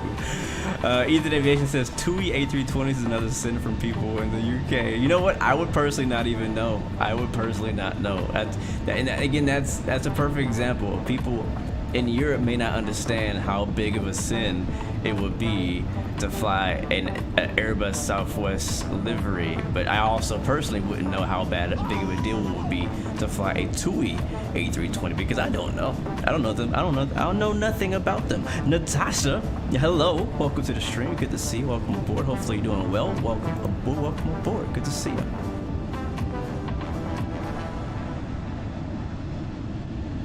Sounds good, Sam. I'll see you in a little bit, man. Yes, what a view. That's right.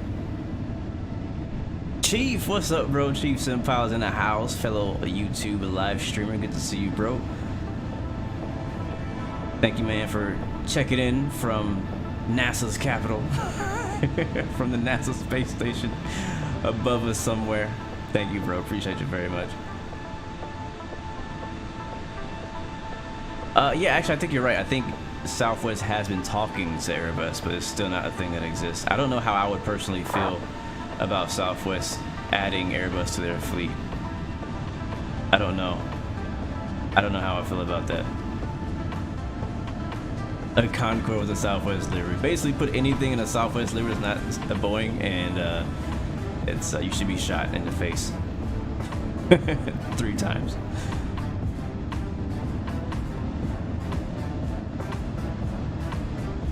Beautiful Italy, guys. Matthias, there's no extra scenery you're seeing here, my friend. This is all Microsoft Flight Sim's default scenery. I haven't even tried the Google Maps replacement thing. I want to try it. I need to try it. It probably looks even better. BMW 8 Series, hello, to stream. You can see you got a big old section of snow there. I guess it's been snowing over there. 3 times, yes, 3 times. Shot in the face 3 times. I don't take that back. No, 4 would be too much. Chicken, chill out, bro. 4 times in the face would be too many times. Shot in the face 3 times. 1 for every letter. S-W-A. S-W-A. Yeah.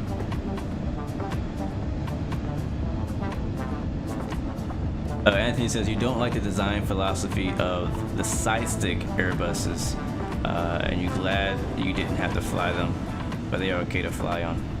I don't hate it. At first, like when I first got my first, well, I mean, to be honest, when I first started doing flight sims, I don't fly real Airbuses in real life yet, right? But when I first started doing flight sim, I had 1 joystick. Basically, it was not this one, but it was the Thrustmaster T16000. It's the orange version, the first one, right? This is what I was using. And I just had it sitting on my desk, and I flew everything with it. I flew DCS fighter jets with it. I flew helicopters with it. I flew Airbuses. I flew Boeing.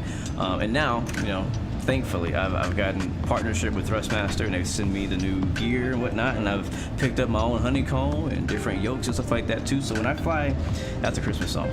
We'll turn that off.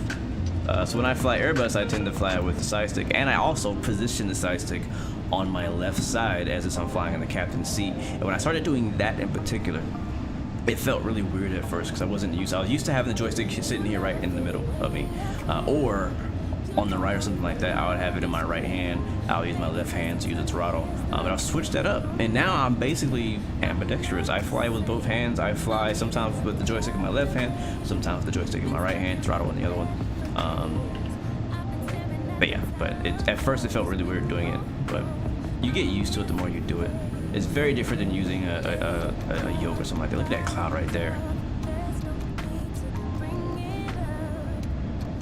You can actually watch, if you watch closely, you'll see the snow moving as the snow is melting, right? If I leave the view here for a little while, we might actually see that the snow's actually going away, because obviously there's very few clouds in the area, at least in this area, so it's not actively snowing, and it's probably heating up too. Actually, it shouldn't be. It's nighttime in real life right now.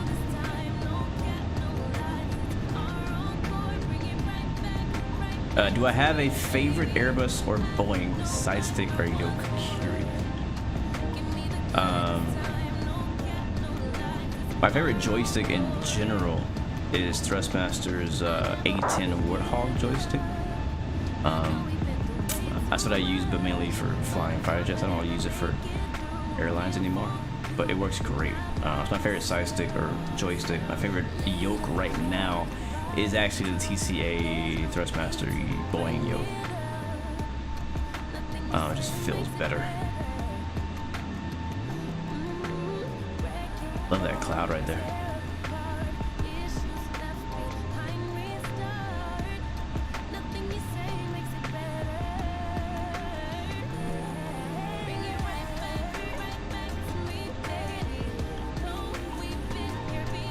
Oh shoot, wolf.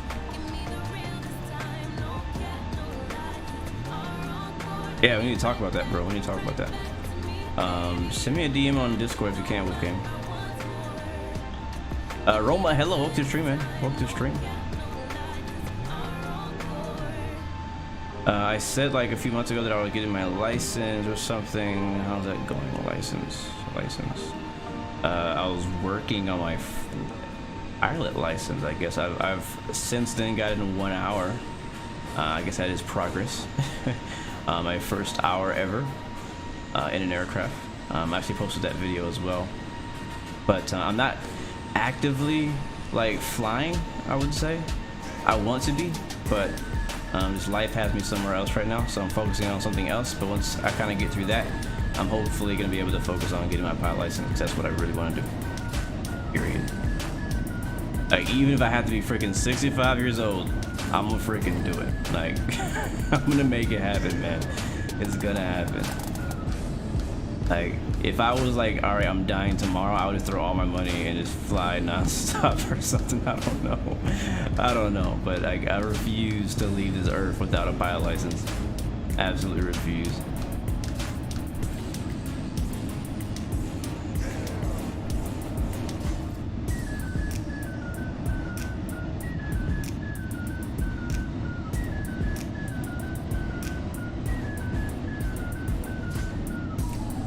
How does the Boeing yoke compare to the Alpha? I have a video about that, Anthony, actually. I could tell you a little bit here, but I think I might go into better detail in the video. But the TCA yoke, the Boeing yoke, you get a larger amount of range, so it has more movement, which actually allows you for a bit more precise. The honeycomb yoke, which is a great yoke, and I still highly recommend it, but it's also kind of stiff. Like, whenever the pitch is very stiff. And after going to fly the real plane a few weeks ago, the first thing I wanted to look at. I wanted to go back home, hop on my honeycomb yoke, and get a feeling of what that felt like. I was like, yeah, this is way too stiff. It feels great. The roll feels great. Everything else about it feels great. Just the pitch is just stiff, and so it makes it more difficult for you to kind of be like have a finer adjustment.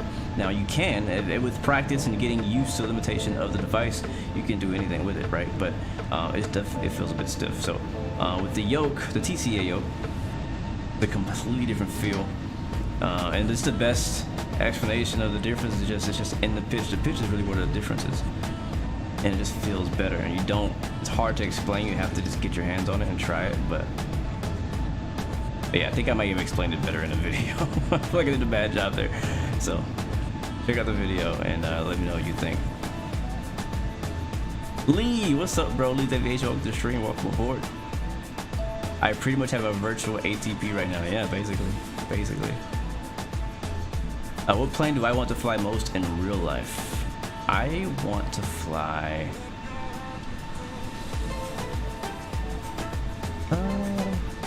That's a good question. There's a few.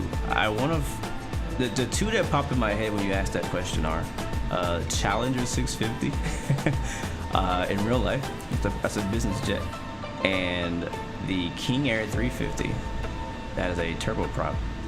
Those are the two planes that I personally want to fly the most that I can think of. I want to fly everything, but those are the two that I would really enjoy flying in real life.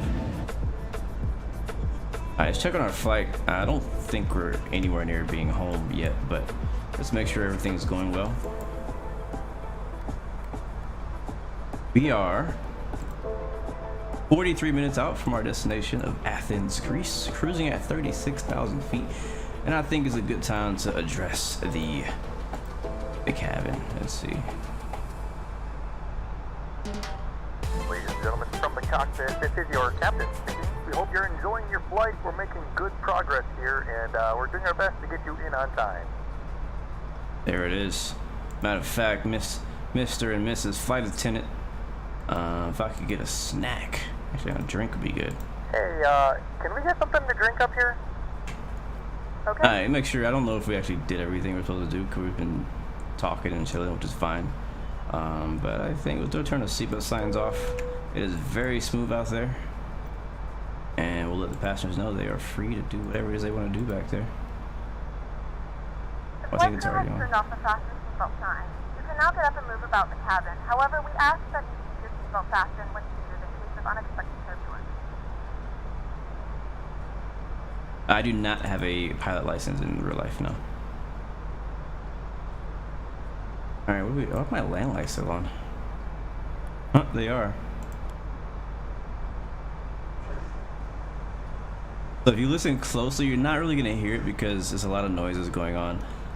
But if you, like, if I'm just silent, you actually hear, it's kind of funny, you hear the toilet flushing in the background. And what that is actually the third-party add-on called FS Realistic that adds some of the different, you know, ambient sounds and stuff like that to the sim. That's one of the things that adds during cruise while you're flying is just the sound of the toilet. In the Airbus, let me see if I can get the camera to go back there. In an Airbus, actually in most planes, most of these size planes, you go back here. Right, oh, can I not go through there? I can't go in there? Oh, screw you. I'll use this camera. Alright, here we go. So if you go back in here to the galley, I think I'd be behind this curtain. Yeah, I think it's right here. Behind this curtain, there's a, the lavatory. So you hear it flushing all flight long. Someday, oh, look at all those window views. I forgot they added those. That's cool. Someday we'll get us a cabin. That'd be sweet. That'd be sweet. Hopefully it doesn't hurt our frames when they add it, but someday maybe we'll get one. I wonder if the Phoenix has a cabin. I'm just curious. Matter of fact, do you guys know if the 737 from PMDG has a cabin? I can't remember. I watched the video, but I just don't remember if it had it or not. Well, thank you, Fabio. I really appreciate that, man. Thank you. Everything I've learned about flying planes and aviation, I've learned from online. I've learned from YouTube. I've learned from, I joined a virtual airline. Actually, I'm in a few now, but when I first was kind of getting more serious, not serious, that's not the right word. When I first got more into flight simulation, I would join some groups, and those groups had training programs that would teach you how to do a lot of the basics of flying, how to talk to ATC, how to, you know, read charts, how to, you know, read, you know, a SID, stuff like that. Everything, man. I learned everything from using the sim, which is crazy. So it is some situations that I would be confident in real life to actually put myself in right now. So, like, for example, talking on the radio to ATC, like, I'm pretty comfortable with that. To, like, ask for IFR clearance or ask for VFR flight following, or, you know, take off, you know, things like that. I feel like I could be pretty confident in doing it. I can listen to ATC right now, like a real world ATC, and actually understand everything that's going on, what they're talking about, which I feel like for me is a huge step forward, you know, for my training. So when I go through my training, I get to that portion of talking to, you know, using radio calls and things like that, like I'll be way ahead of the normal person because I've already kind of practiced that, and I'm always practicing that in the simulator, you know. So I think that's really helpful. Get an underbelly shot here.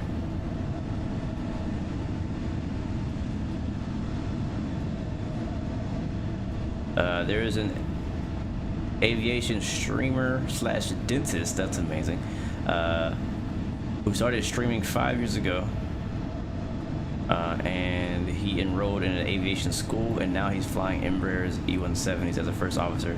He's about 38 years old. That's amazing, man. That's amazing. That's gonna be me. That's gonna be my story. That's gonna be my story. Yeah, that's one thing I do like, that like we don't get on Microsoft Flight Sim yet on any planes. I feel like it's possible.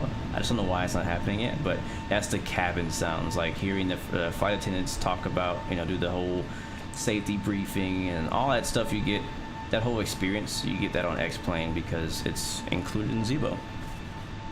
And it looks like we might get some ATC gonna fly over somebody's airspace here in a little bit. Let me find out what frequency they're on. And they're gonna be gonna show up yet.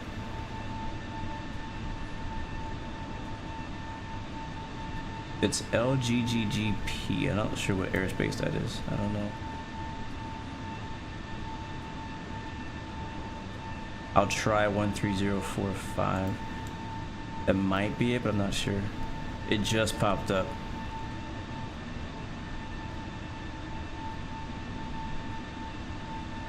Just popped up.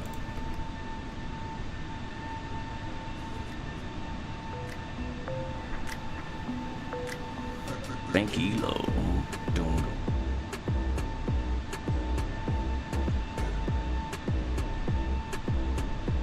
Let's ask the flight attendant now for a meal. All right. Oh, I think you already asked. Yeah, I've heard of a few streamers that were not just streamers, but flight simmers, aviation enthusiasts, people who were getting into flight sim first and later on ended up getting into flying real stuff and are now real life pilots. That's the dream right there, man. That's the dream right there. But yeah, I don't know how much longer we gotta wait for some of these planes to come out of Microsoft Flight Sim, but I can't. Man, it's gonna be a game changer. It's gonna be a game changer.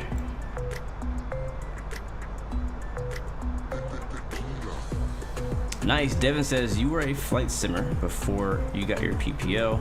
It helped a lot with radio comms and sight picture and certain concepts. Not all of it translates, but it helps a lot. Yeah, that's kind of my goal, you know, is to use a sim to the best of my ability to prepare me for real world aviation, to save me money. The biggest deal is to save me money, because if I have to be introduced to a completely new concept in the real aircraft, it's gonna take me time, right, to understand it, to get it down.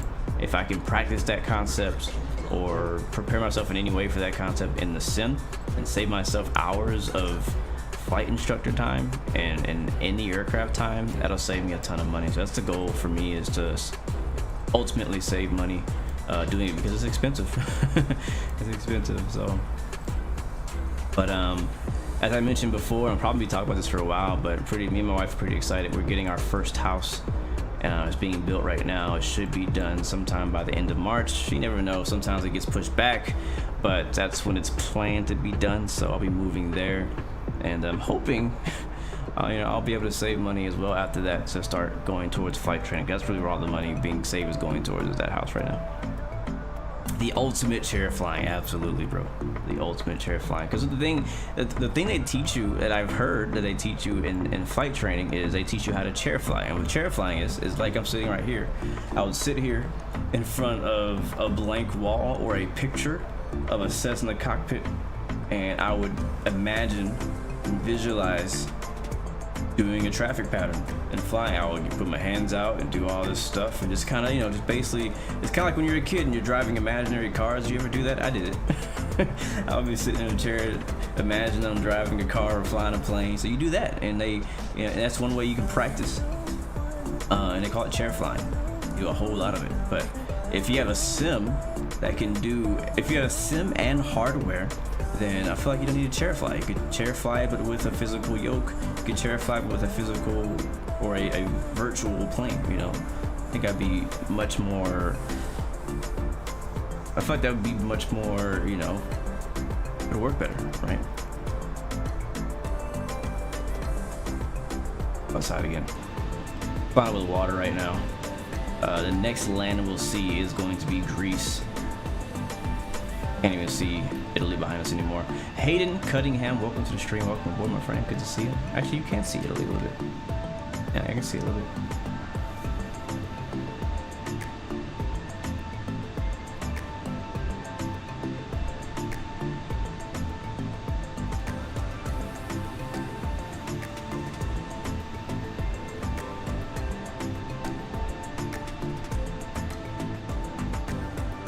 Like it.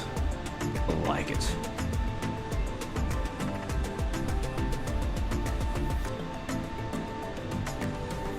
And it might be some storms in that direction too, near Greece.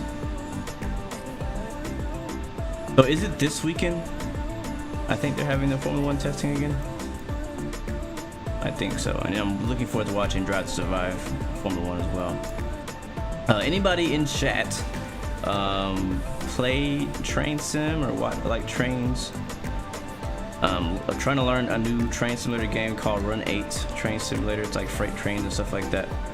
And I'm still trying to learn the ins and outs of it. I think I've gotten a good hold on a lot of it, but there's still a lot of stuff I don't know yet. And I've had a couple people helping me learn it, which has been great. Has been helping a ton, but you can never have enough people helping to learn it.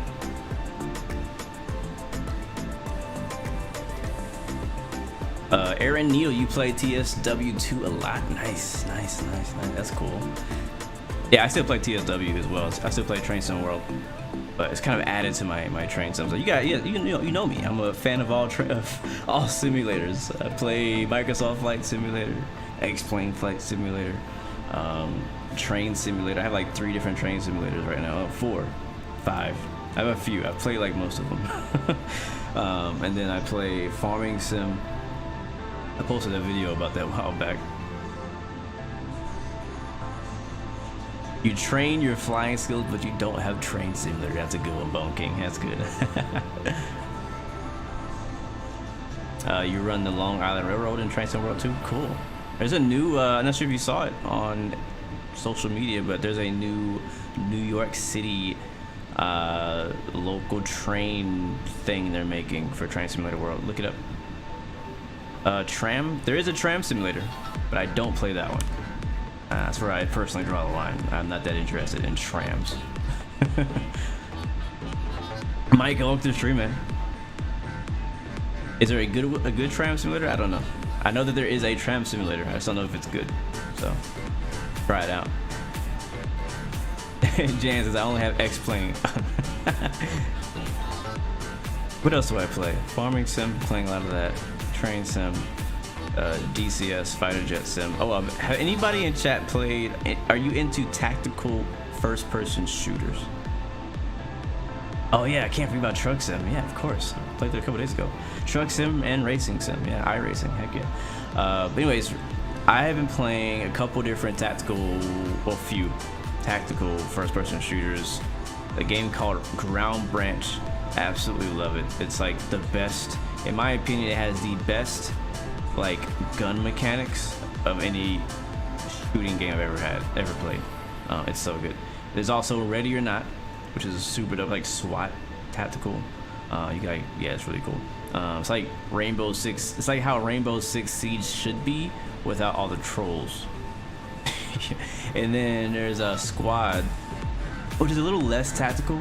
It's more of a bigger, not like close quarters. It's like a massive map, and you know you can have different squads, and you go out there and you take over the war zone, whatever. But yeah, I was playing Squad a little bit because they had an update to Squad, and I wanted to see if I can notice a difference in Squad because they said they updated the graphics on Squad, and I did play it a little bit the other night, and it does look slightly better.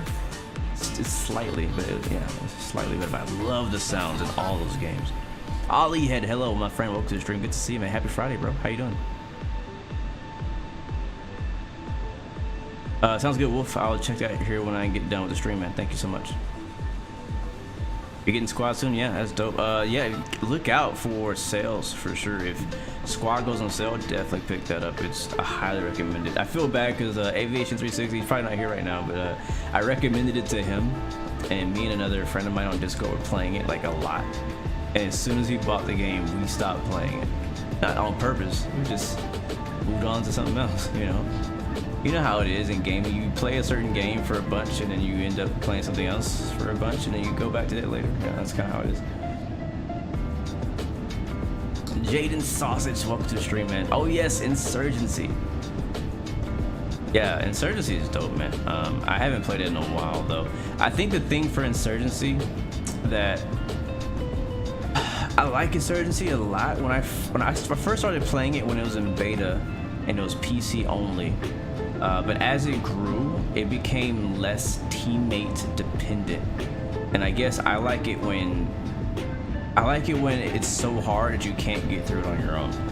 And Insurgency, you start to become, like, even on hardcore mode, like, you could go through there, just freaking Rambo the whole thing and finish all by your darn self.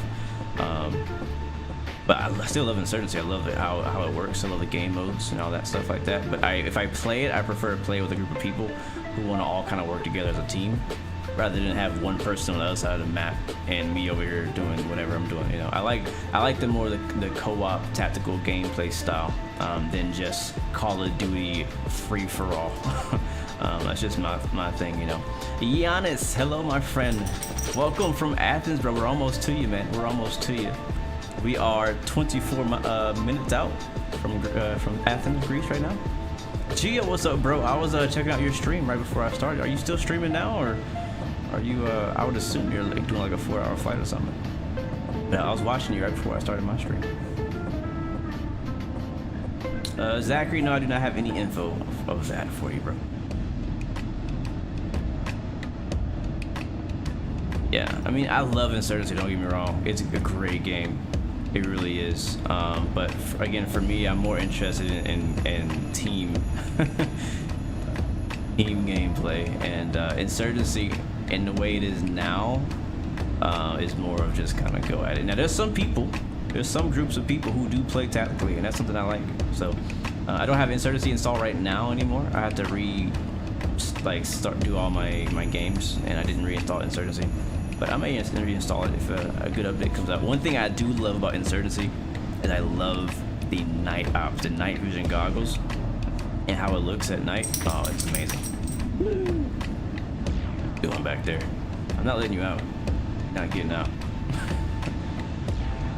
You just finished. You landed at LAX. Nice, man. How am I still going if you're done? You must have did a short flight. You might be headed to Cali for Memorial Weekend. Oh, that's cool. I don't know when Memorial Weekend is, but that's sweet. We should be descending maybe soon. Maybe. Let's see. When is our top of descent?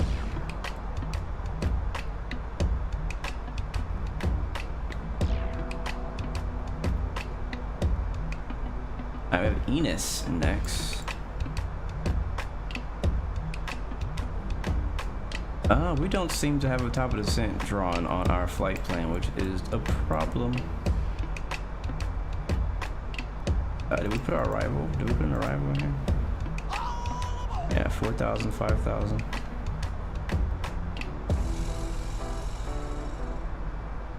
Thank you so much, Asular, for the subscription. Welcome to the Blue Arrow family.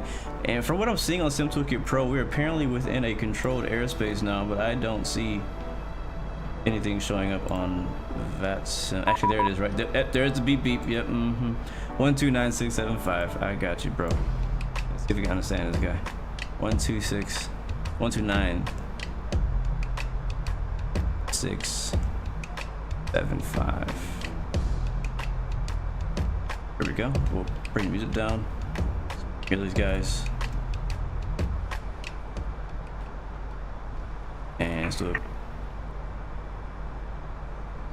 Now there's no VNAV, but there is a. Wait, I thought there was a top of descent thingy. I could have swore there was a top of descent thingy. Maybe I'm thinking of X-Plane. I get it. I fly so many different Airbuses on different sims. I tend to forget which one does what. We'll do a sync to our current altitude, and we're gonna want to be at 5,000 radar, by good evening. Speedbird 633, climbing through flight level 290 for flight level 360. No gear, what's up, bro? Good evening, Squawk 7232. Squawk 723.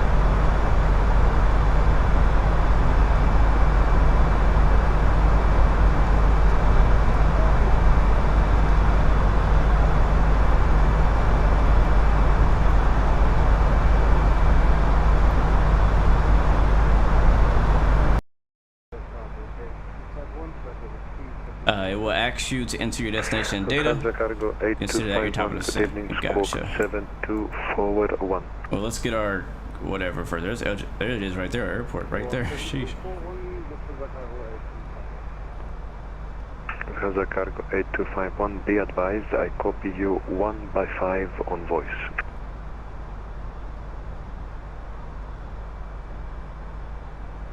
Alright, well I'm gonna jump in here. Control ITA 116 is at 50360. ITA 116, squawk 7260. 7260 ITA 116. German Cargo 8251, radar identified, flight level 370.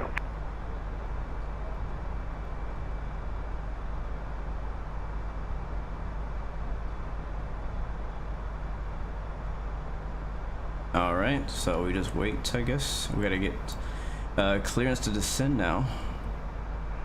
Seen a radar. And we need to descend like very soon. Descending through Plaza 250 for 5000.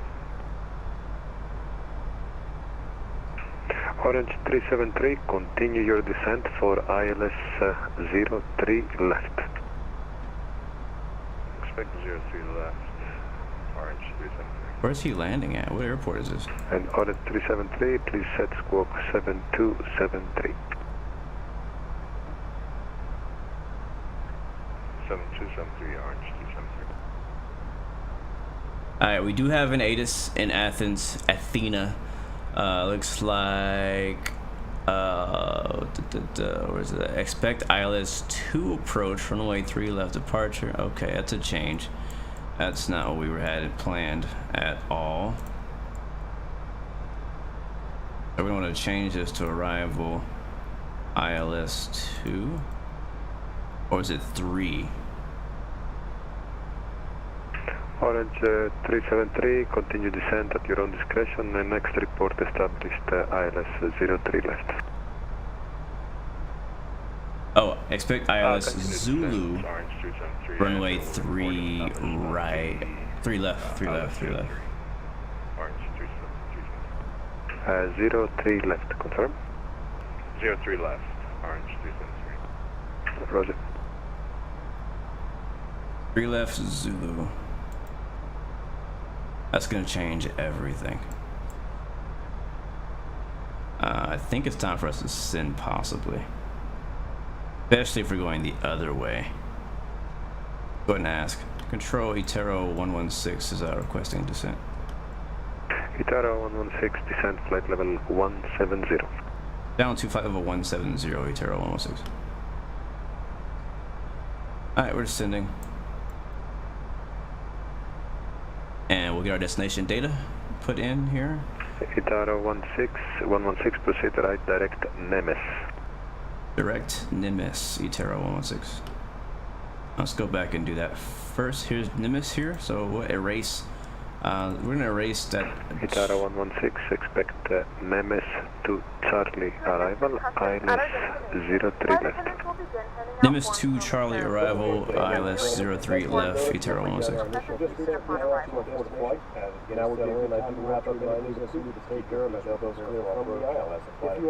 Athens, Speedbird 633, we can't quite make 380 at the moment. Can we stop climb at 360? Of course, no problem. Speedbird 633, flight level 360. I think we're already going to NEMES. 360, thank you. We can do 380 in maybe 10 or 15 minutes. Just let me know if you wish higher. Okay.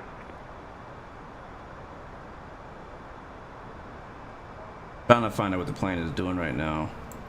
Let's go ahead and go to heading mode, please. Thank you. And I'm gonna manually direct ourselves to NEMES. I have heading mode on. We are descending 3,500 feet per minute. And now we need to make adjustments to our flight plan. So I'm just gonna go into flight plan.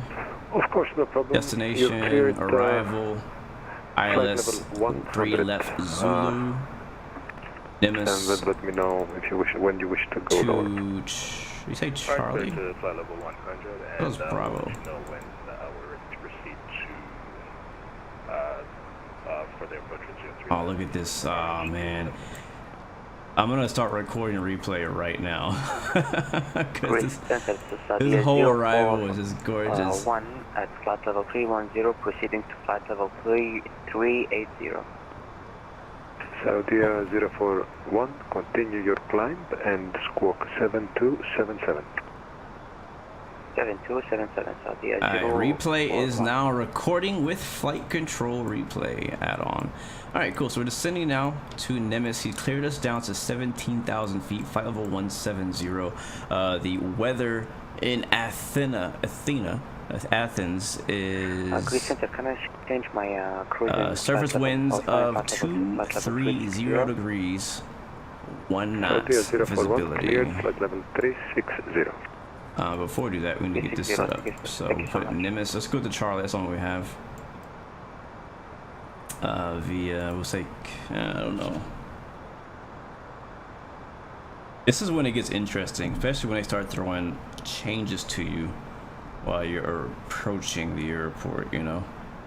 You gotta find things. We'll keep our head out the window, make sure we're not hitting anything. Lots of mountains down there. So ILS 3 left. Zulu.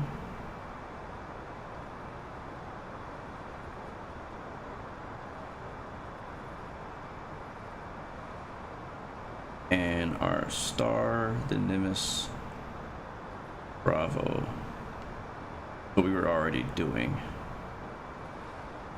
and we'll go via DDM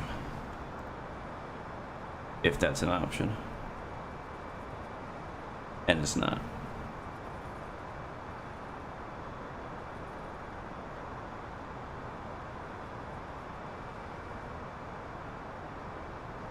My Twitch is I Am Blue Games.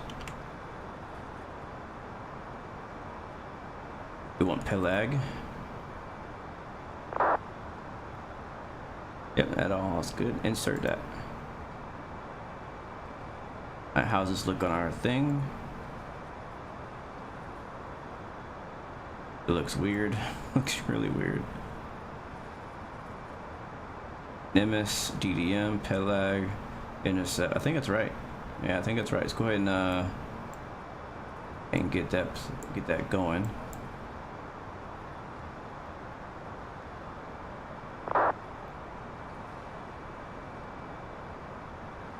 So I'm gonna hit the heading bug right there. I should continue its flying direction we're already going. We should not turn around. Great. Let's go direct, please, to DDM. Right now. I don't know what it's actually doing right now.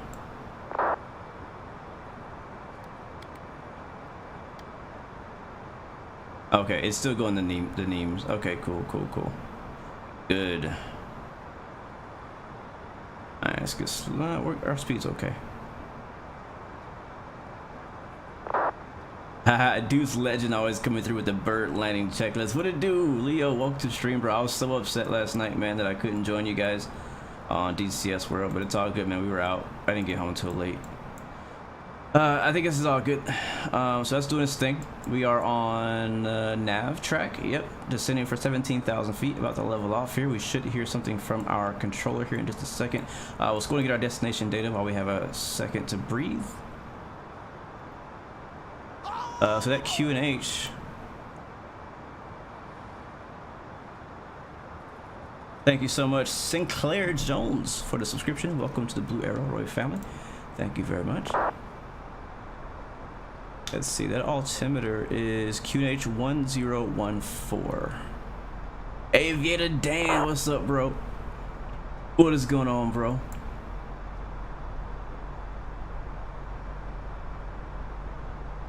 Make sure you guys go check out Aviator Dan on YouTube. Also a fellow streamer. I think he has a video with like 1 million something views on it. Something crazy like that. Alright, transition altitude is 9,000. Thank you so much, Slayer, as well, for that subscription. Welcome to the Blue Arrow family. Great to have you with us today. Good to see you. Orange 373, you may continue so now descent for the island, so 03 left. 014. And temperature. After passing Kia, after passing Kia.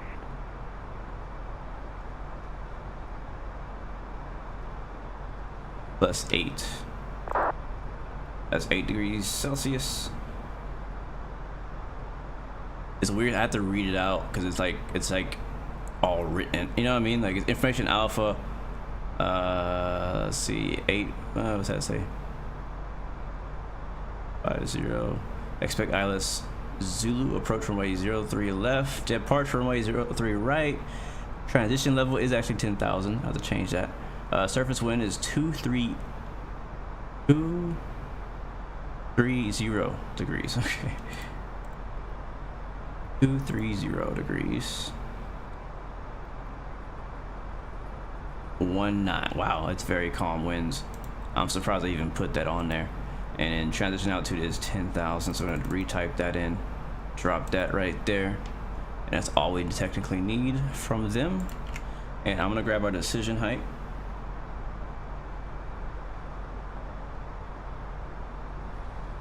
Very helpful for me to get rid of all these charts I'm not using. Radar agent 0 Charlie at flight level 350.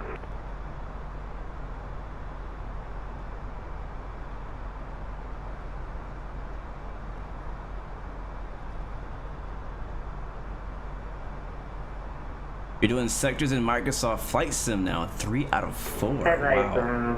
Radar agent 0 Charlie at flight level 350. Alright, decision height is 455.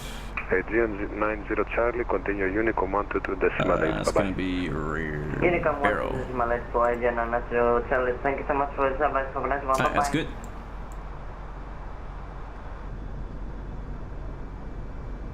Freaking gorgeous, guys. Freaking gorgeous. Alright, so how does this part of arrival work? How do we even do this? Initial approach. I'm going to come in at PLAG.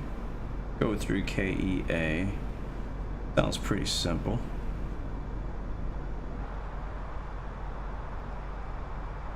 We're still flying to NEMES, I think.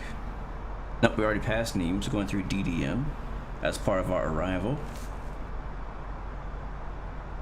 After DDM, I think we're gonna fly.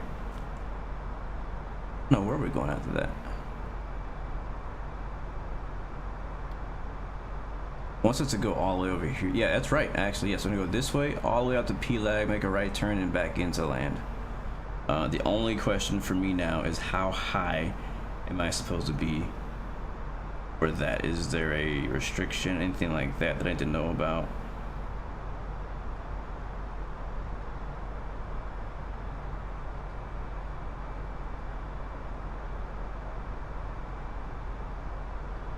I don't see anything.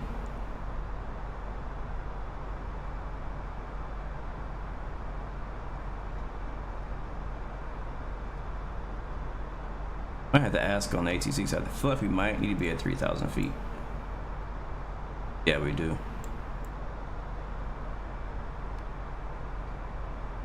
Control, ITA 116. Are we cleared to descend via the arrival? ITA 116, you're clear to descend for ILS 03 left. Continue descent 4,000 feet on QNH. Stand by for QNH. Copy. Descending down 4,000 feet, ITA 116, and standing by for QNH.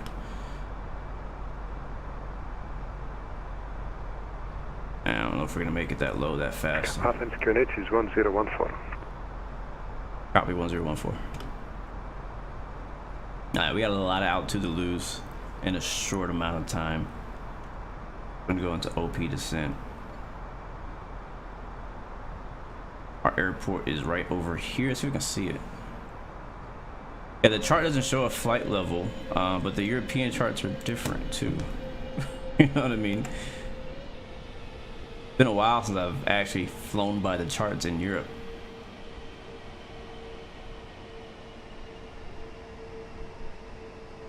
I'll be doing full flaps for landing today.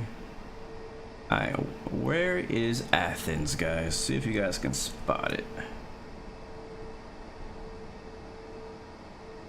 Is it over there?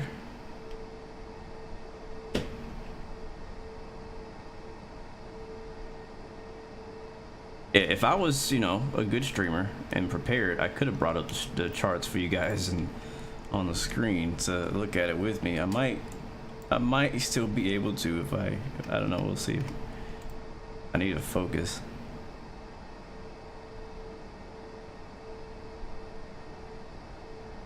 I think I might have them. It's actually a really interesting chart. And it will give you guys some perspective on what's really going on or what's expected in its arrival. Not gonna lie, since I got my own iPad, it's been hard for me to like show it on stream. Because it's so easy for me to look over here, you know. I think I got it though. I just don't have a lot of time to show you.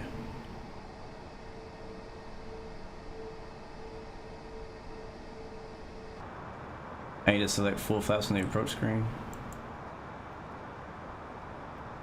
Right here. Like that. Can I activate approach phase now, or I gotta wait for that?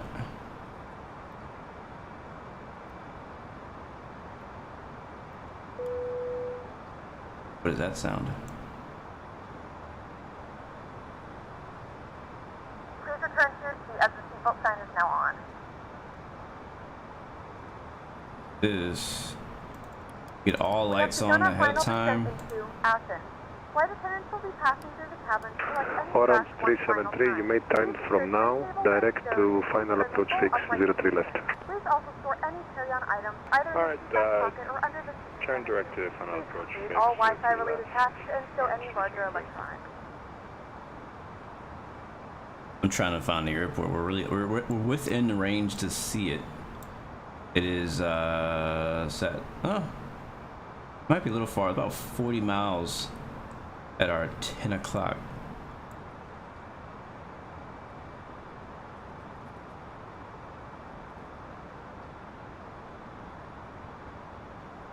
It might be out there a bit farther than I thought.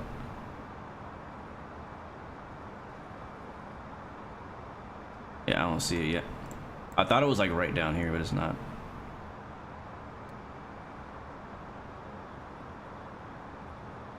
Okay, so since we got a second, I'm gonna really quickly show you guys the chart. We're not gonna go through it too deeply because I've already kind of done that, but you guys can at least help me to find out if I've missed anything, altitude or anything, you know what I mean?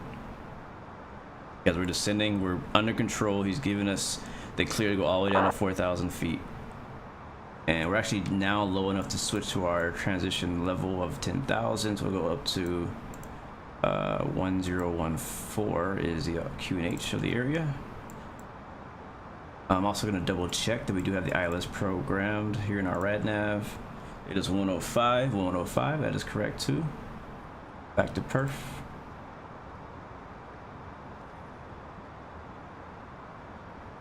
I think it automatically activated the approach phase. And we're passing 9,000 feet. Beautiful. All right, real quick. For the aviation nerds, this is SimSwitcher Pro, but with Navigraph charts inside of it. So this is our arrival, the NEMES to Bravo. We came through NEMES right here, into DDM, the Didymon, and now we're going towards this way. I think we're actually skipping this. We're actually gonna go to the initial approach part of the chart, which has us going, here's DDM, and we're going all the way over here to Pelag. Hopefully that's the right thing to do, because that's where we're going. And then we'll make a left turn 359 degrees, and I'm like wondering, does this mean we need to be at 3,000 feet? I think that's what that means. ITA 16, turn left direct final approach fix 03 left. Left direct final approach fix Atara 116. Alright, so I think he wants to do something else. So with final approach fix, I think is gonna be, I don't know what that is. we're just gonna make a left turn and we'll figure it out as we go. So we bring that down and I'm gonna fly the plane and get ourselves onto the ground. Go away.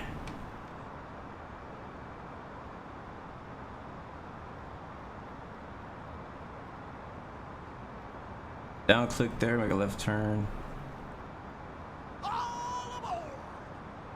Yes, Oliver, we see you, bro. We see you. Thank you, GG Royale, and thank you. And sorry for the other person who subscribed during my radio callback. I missed it, but welcome to the stream. Welcome aboard, and hopefully you're enjoying your ride so far. We're about to land, so we're gonna get really busy. So I'm not gonna be able to pay attention to chat like I have been. And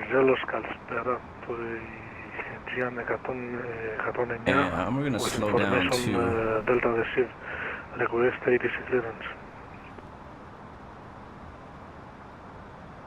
Aegean 109er, you're cleared to Otopeni via Karistos 3 Tango departure, runway 03 right. Initial flight level 120, squawk 7264. I'm gonna turn on ILS, we should be close enough to see you. Runway 30 right, initial flight level 120 and squawk 7264. Aegean 109er. Aegean 109er, ATC clearance correct. Next, call me when holding short 03 right, ready for departure. No need for other report. Calling before departure, Aegean 109er. Alright, I'm gonna do a manual descent. He still only clears to 4,000 feet.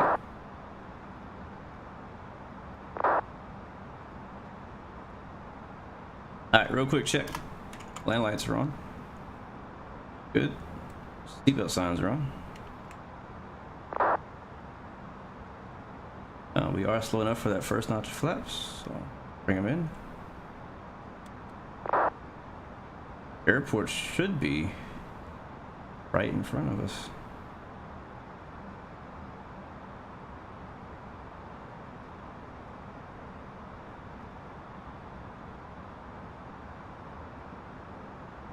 Not picking up the ILS frequency yet.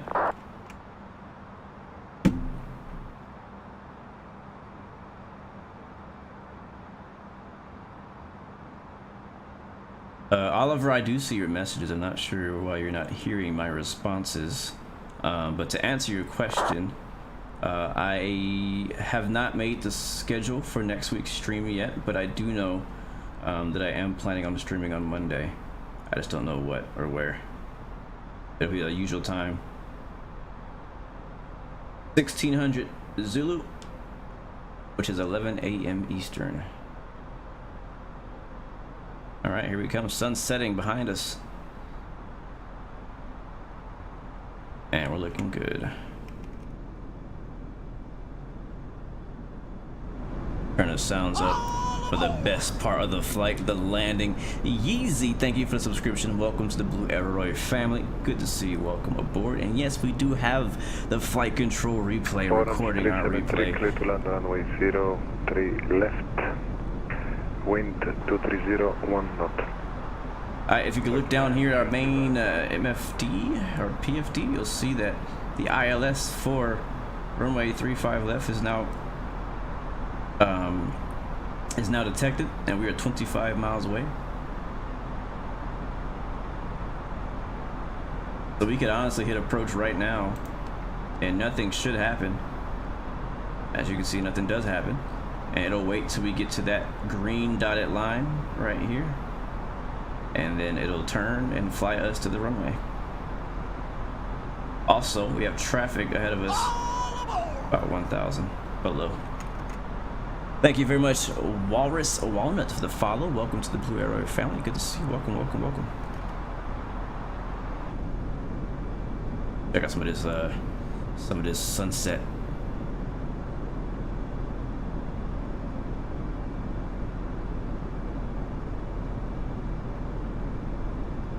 Benjamin, what's up, man?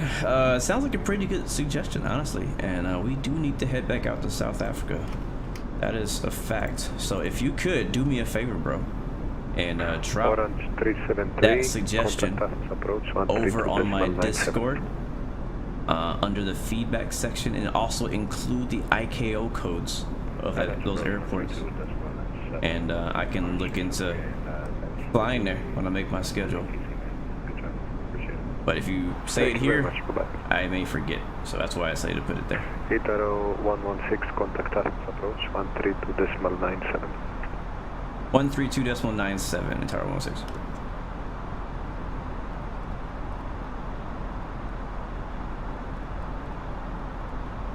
I'm assuming that's gonna be 975. Yep. Alright, that's gonna be approach. I didn't know they were on. Orange 373 heavy, short final runway 03 left. Oh, it's him. I see the airport. I see the airport. It's over here.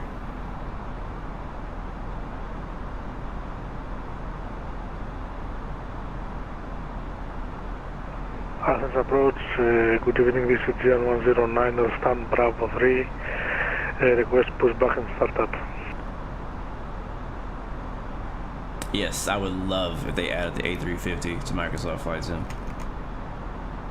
Athens approach, Utero 116 is at 4,000 inbound for 03 left.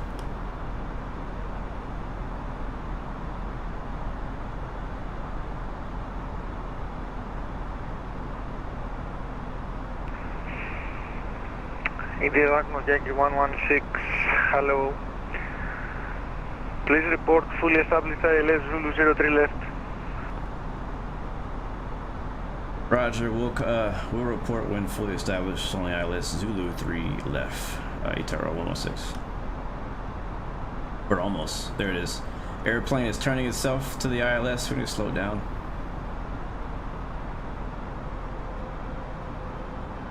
That's the localizer, that's the glide slope. So we are below the glide slope.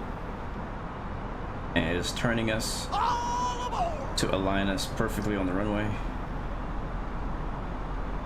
Thank you so much, Don Fath, for the subscription. Welcome to the Blue Arrow Royal family. Thank you guys so much. Gen 109, and there it is. Bravo 03, request pushback and startup. We are fully established. The Gen 109 air pushback facing south approved, startup is approved, call for taxi. Pushback has face south at Gen 109. Athens approach, Itero 116 now fully established on the ILS Zulu 03 left.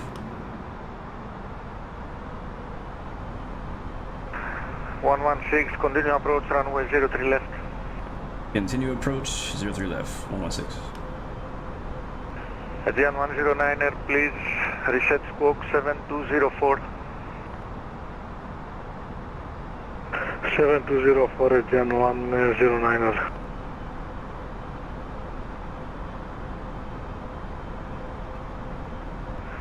Itaro 116, wind calm, runway 03 left, cleared to land.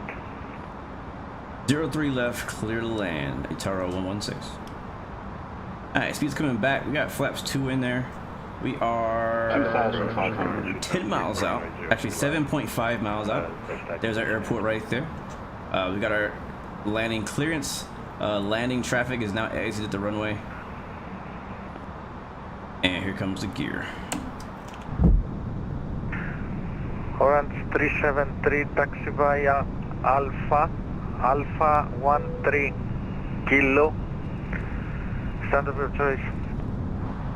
Alpha 13 Kilo, Orange 373.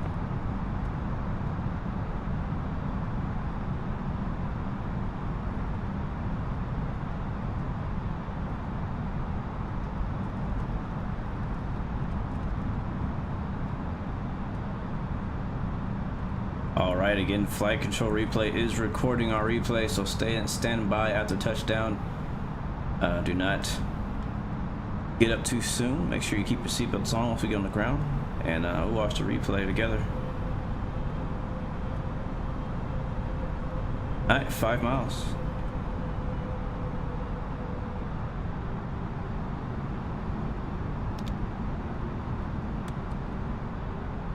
And flaps coming down.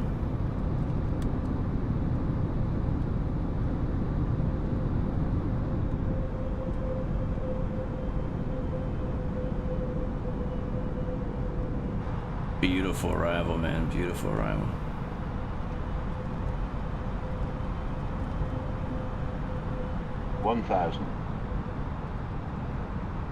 Alright, auto brakes. Medium. V-brakes armed.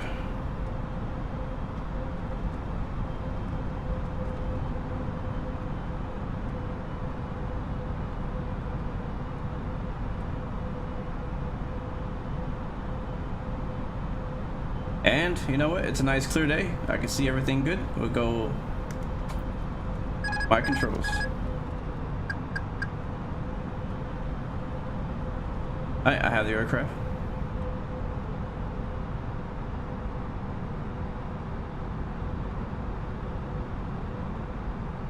$500.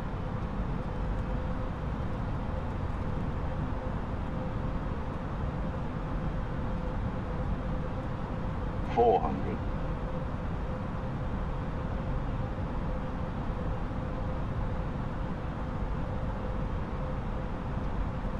$300.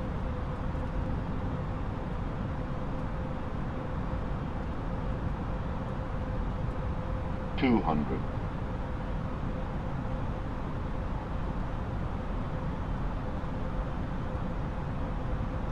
$100.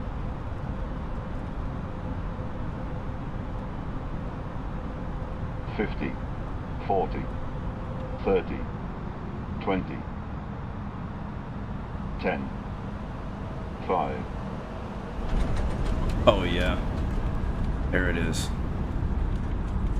There's the reversers.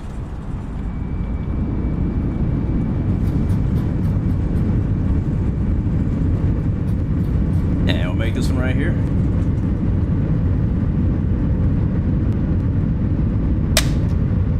Oh, too much.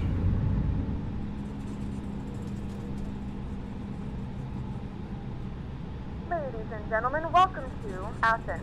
The local time is 5:54 p.m. and it's currently about 8 degrees Celsius. You can now use your mobile devices.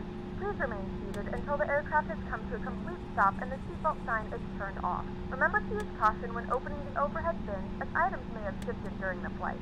If this is your final destination, we thank you for flying with us. If you're making a connection, we encourage you to check your itinerary to ensure a smooth continuation of your journey. Alright, where the heck are we? Alright, we'll stop right here.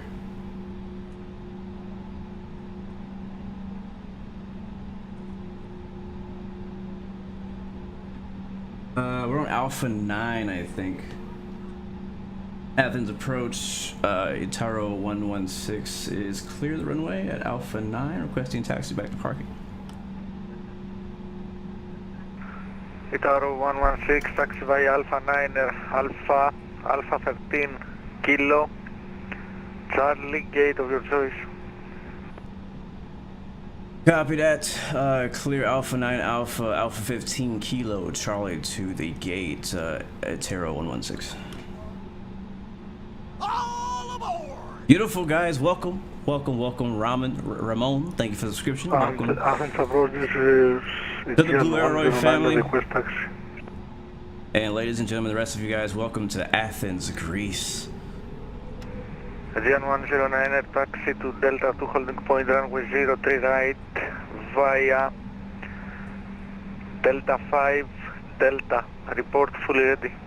Other way, wrong way. Go left. To Delta 2 holding point 03 right by Delta 5 Delta. Thank you guys. Aegean 109. It felt pretty good, I'm not gonna lie, that landing felt pretty good. We are in freaking Athens right now. Got here right before the sunset. Perfect time to catch some dinner, eat some Greek food. Somebody threw out a name of your favorite Greek dish in the chat. You guys be eating. I know we have Greek restaurants here too. I just don't really know. I honestly don't go there very often. I'm looking for, what am I looking for? Our landing rate was Man, they hating on a boy. 231. We'll see when we watch the replay how hard it really was. But 231 is what SimToolkit Pro gave us for the landing rate. Not bad. That's not great. We're also going to kill the right engine for the taxi. Don't need it. Save some fuel. Pita gyros. Oh yeah, I remember those. Souvlaki. I haven't had that before.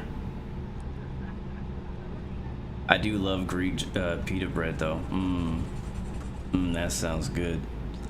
I think for my dad's birthday last year, we went to a Greek restaurant. It was really, really good.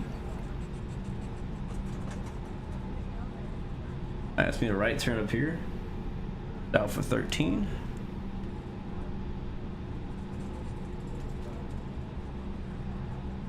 Souvlaki is pita gyros in Greek. Oh, okay, so we're all talking the same thing, just in different languages. Gotcha. That's funny. That's real funny. Alright, let's get that APU on. You hear the dog barking in the background now.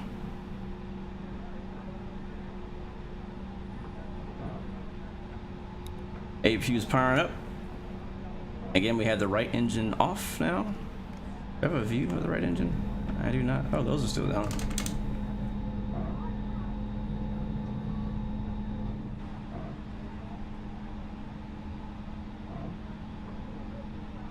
Yeah, 213 with the landing rate that they gave us. I'll take it, whatever. I don't really get too tripped out about it. But I don't know, if it feels good, I'm happy. And that one felt good to me. That one felt good to me.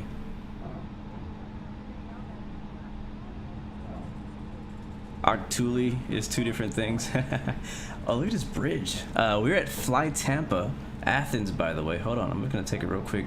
So I've actually never, I literally never been to this airport. I bought it the other day and I didn't even test it. Yeah, look at that, it has a bridge. That can't be easy to do, to make in the sim.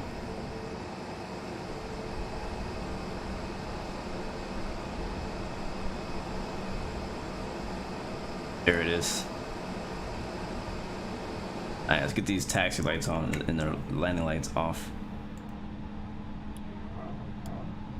Taxi lights, runway turn-offs will stay on, strobe lights will come off, beacon and wing lights will leave them on. Alright, let's find out where we're going. So we said we need to turn where now? We're at 13.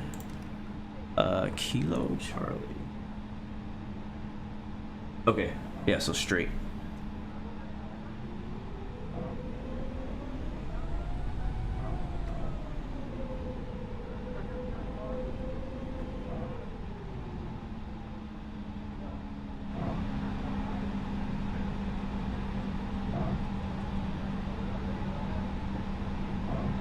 I can't wait to get AIG set up and working properly, because I would love to be able to see all the correct airlines when I'm flying on VATSIM. I'm curious to see if it works with AI too. I wouldn't mind having AI traffic as well mixed in. That'd be pretty cool. Got an Olympic hangar over there for Olympic Airlines. Alright, this is gonna be Charlie, and he cleared us to take Charlie to their gate.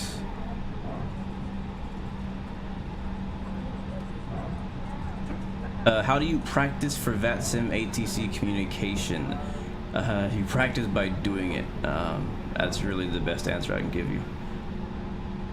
You know, watch YouTube tutorials, learn online what the correct thing to say is, and then go out there and just do it, you know. And on VATSIM, if it's not too busy, you can go and, you know, they can be pretty patient with you and help you through it. So, like, don't jump in on VATSIM on your first time to a super busy airspace. Like, for example, this right now is perfect. It's like not a whole lot of traffic. It's probably like 10 planes in the area. It's not a crazy amount of traffic right now, and so it'd be a perfect time where there's a lot of dead air, where he's not constantly talking that you could actually be, hey, so I'm new, but I'm gonna try to get my IFR clearance and maybe get a few tries, you know what I mean? Also, Captain AB, him and a bunch of other guys have been organizing a lot of newbie VATSIM events. which may be a good idea to try to look into as well. I think they might have a Discord server, so I don't know much about it. I just know they've been doing their thing.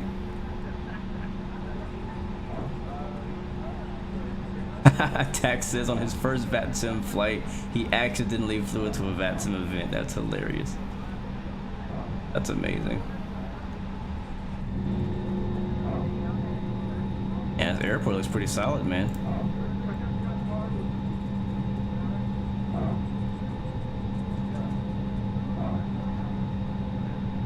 Yeah, another good one. Kid named Kenny says, listen to live ATC. Yeah, listen online. It'll help you get used to all that stuff too. So I want to kind of go to the end because I want to see this tower area and stuff.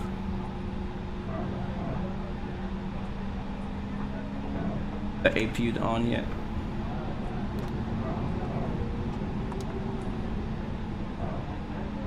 Yeah, for those of you who do live in Athens, you're familiar with the airport, let me know how well this is done or how bad it is. Is it good? Is it bad? Is it suck? Or is it amazing?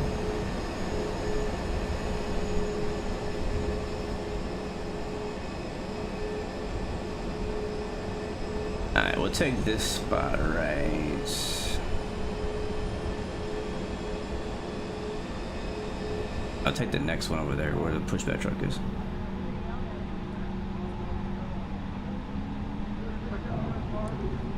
Does Greece have a language? Like, is it Greek or like? I'm being real ignorant right now. I don't know.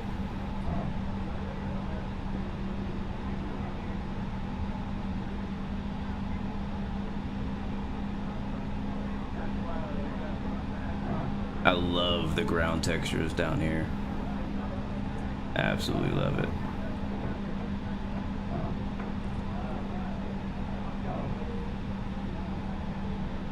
Alright, see how close I can get to getting it on the line here.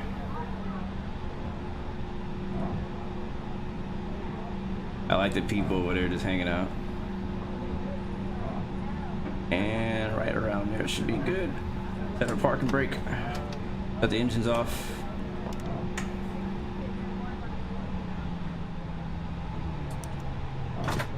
There it is. Ladies and gentlemen, welcome to Athens.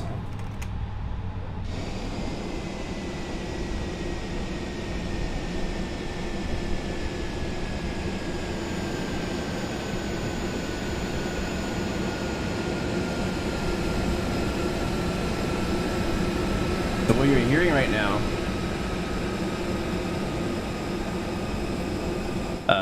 now, even though it's loud, is actually the APU. That's that loud engine noise you're hearing because the engines are off.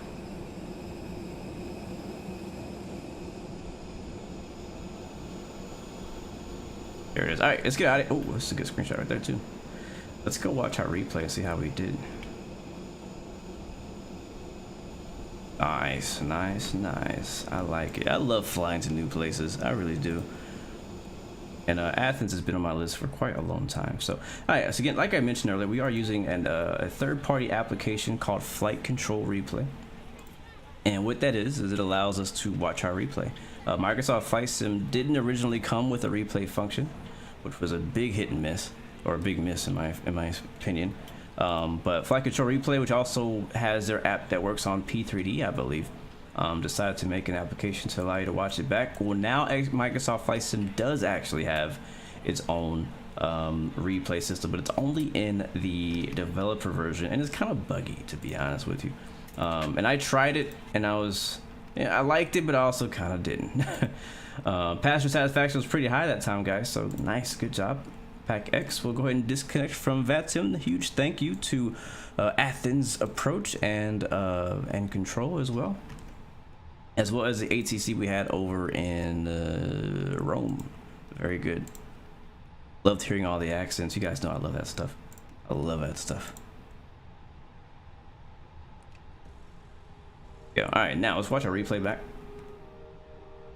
and see how it looked, because I can't wait to see that approach. All right, load.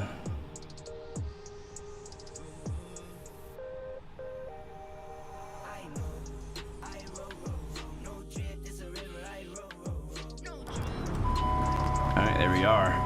Yeah, I started really early because, like, the good thing is I've saved this replay so I can anytime go back and watch it. Just gonna fast forward to the end. Oh, there we go.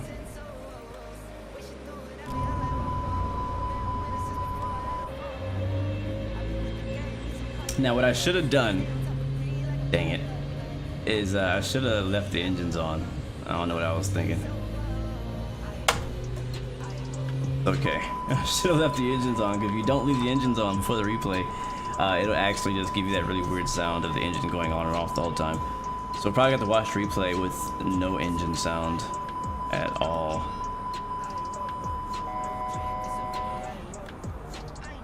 Alright, let's fast forward again.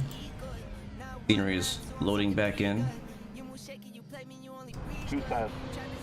Alright, here we go.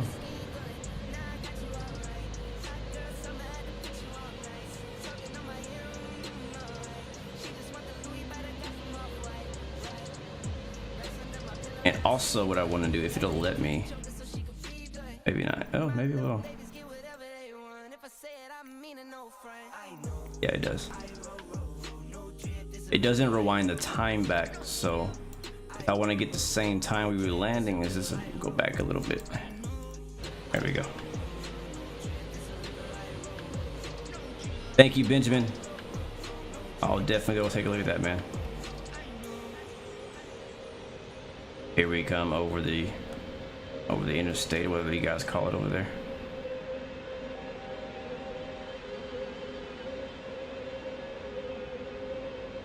So 213 is what we put on the board, but we'll see how it visually looked and scored from there.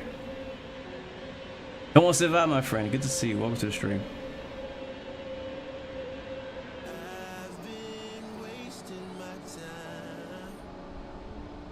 Yeah, it was probably in the 200s. I think it wasn't like the softest buttery smooth, but it was definitely good. Get all those runway textures.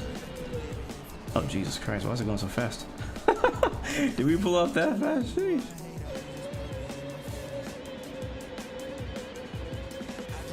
And my speed brakes were definitely not out. I remember that. Okay, there we go.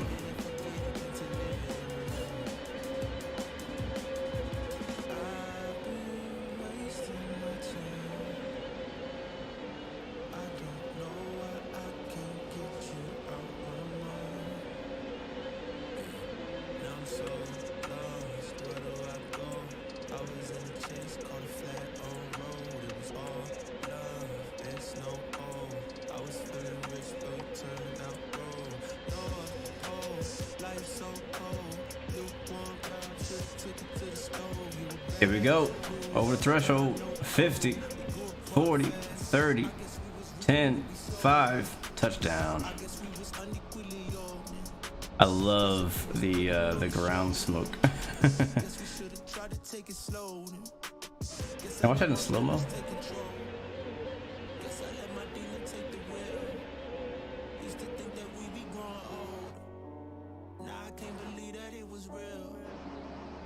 Here it is, slow-mo.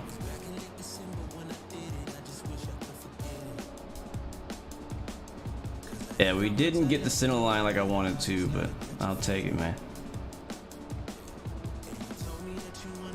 And gears coming down here in a second, or it might be already down. Yeah, it is.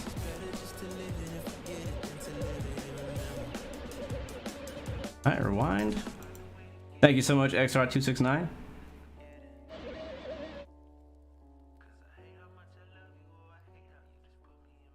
Crash. Say, don't you crash. Alright, let's watch from the wing view. That's a gorgeous. Right there. Yeah, my flaps were, my speed brakes were definitely not out. Bug.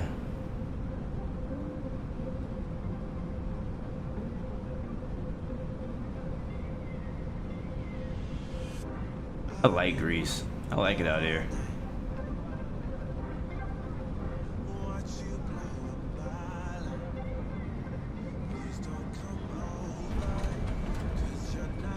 There it is. Nice landing, as always.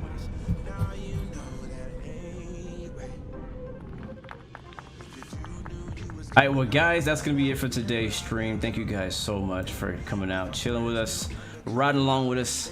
Everybody who's been supporting the channel, thank you guys so much. This will be it for today. We will be back on Monday at 11 a.m. Eastern, 1600 Zulu, 1600 GMT. For the next flights, if you have a flight suggestion for any time, definitely leave that in Discord in the feedback section. That's where I go to look for my inspiration for routes. And if you leave it in the chat, I'll just forget. So it's best to leave it there. So if you have a suggestion, definitely check it out there. Oh, I have a view I want to use. Do this one. Yeah. But Captain Noah here, thank you very much, my friend. Giannis, thank you so much. Ethan Aviation, thank you, my friend. Bone King, thank you. Deuce Legend, thank you, my friend. XR269er, thank you. Nicolinium, thank you so much. Benjamin Palos, thank you. Frank Rose, thank you so much. Thank you to all of my Italians in the chat. Special shout out to you guys, and also my special shout out to my Greek guys and girls out there who are coming through chilling with us today. Thank you guys so much. Zachary, thank you. McCaughlin, Druffwood, thank you so much. James, thank you so much. Plasmix, thank you. Tack, thank you, sir.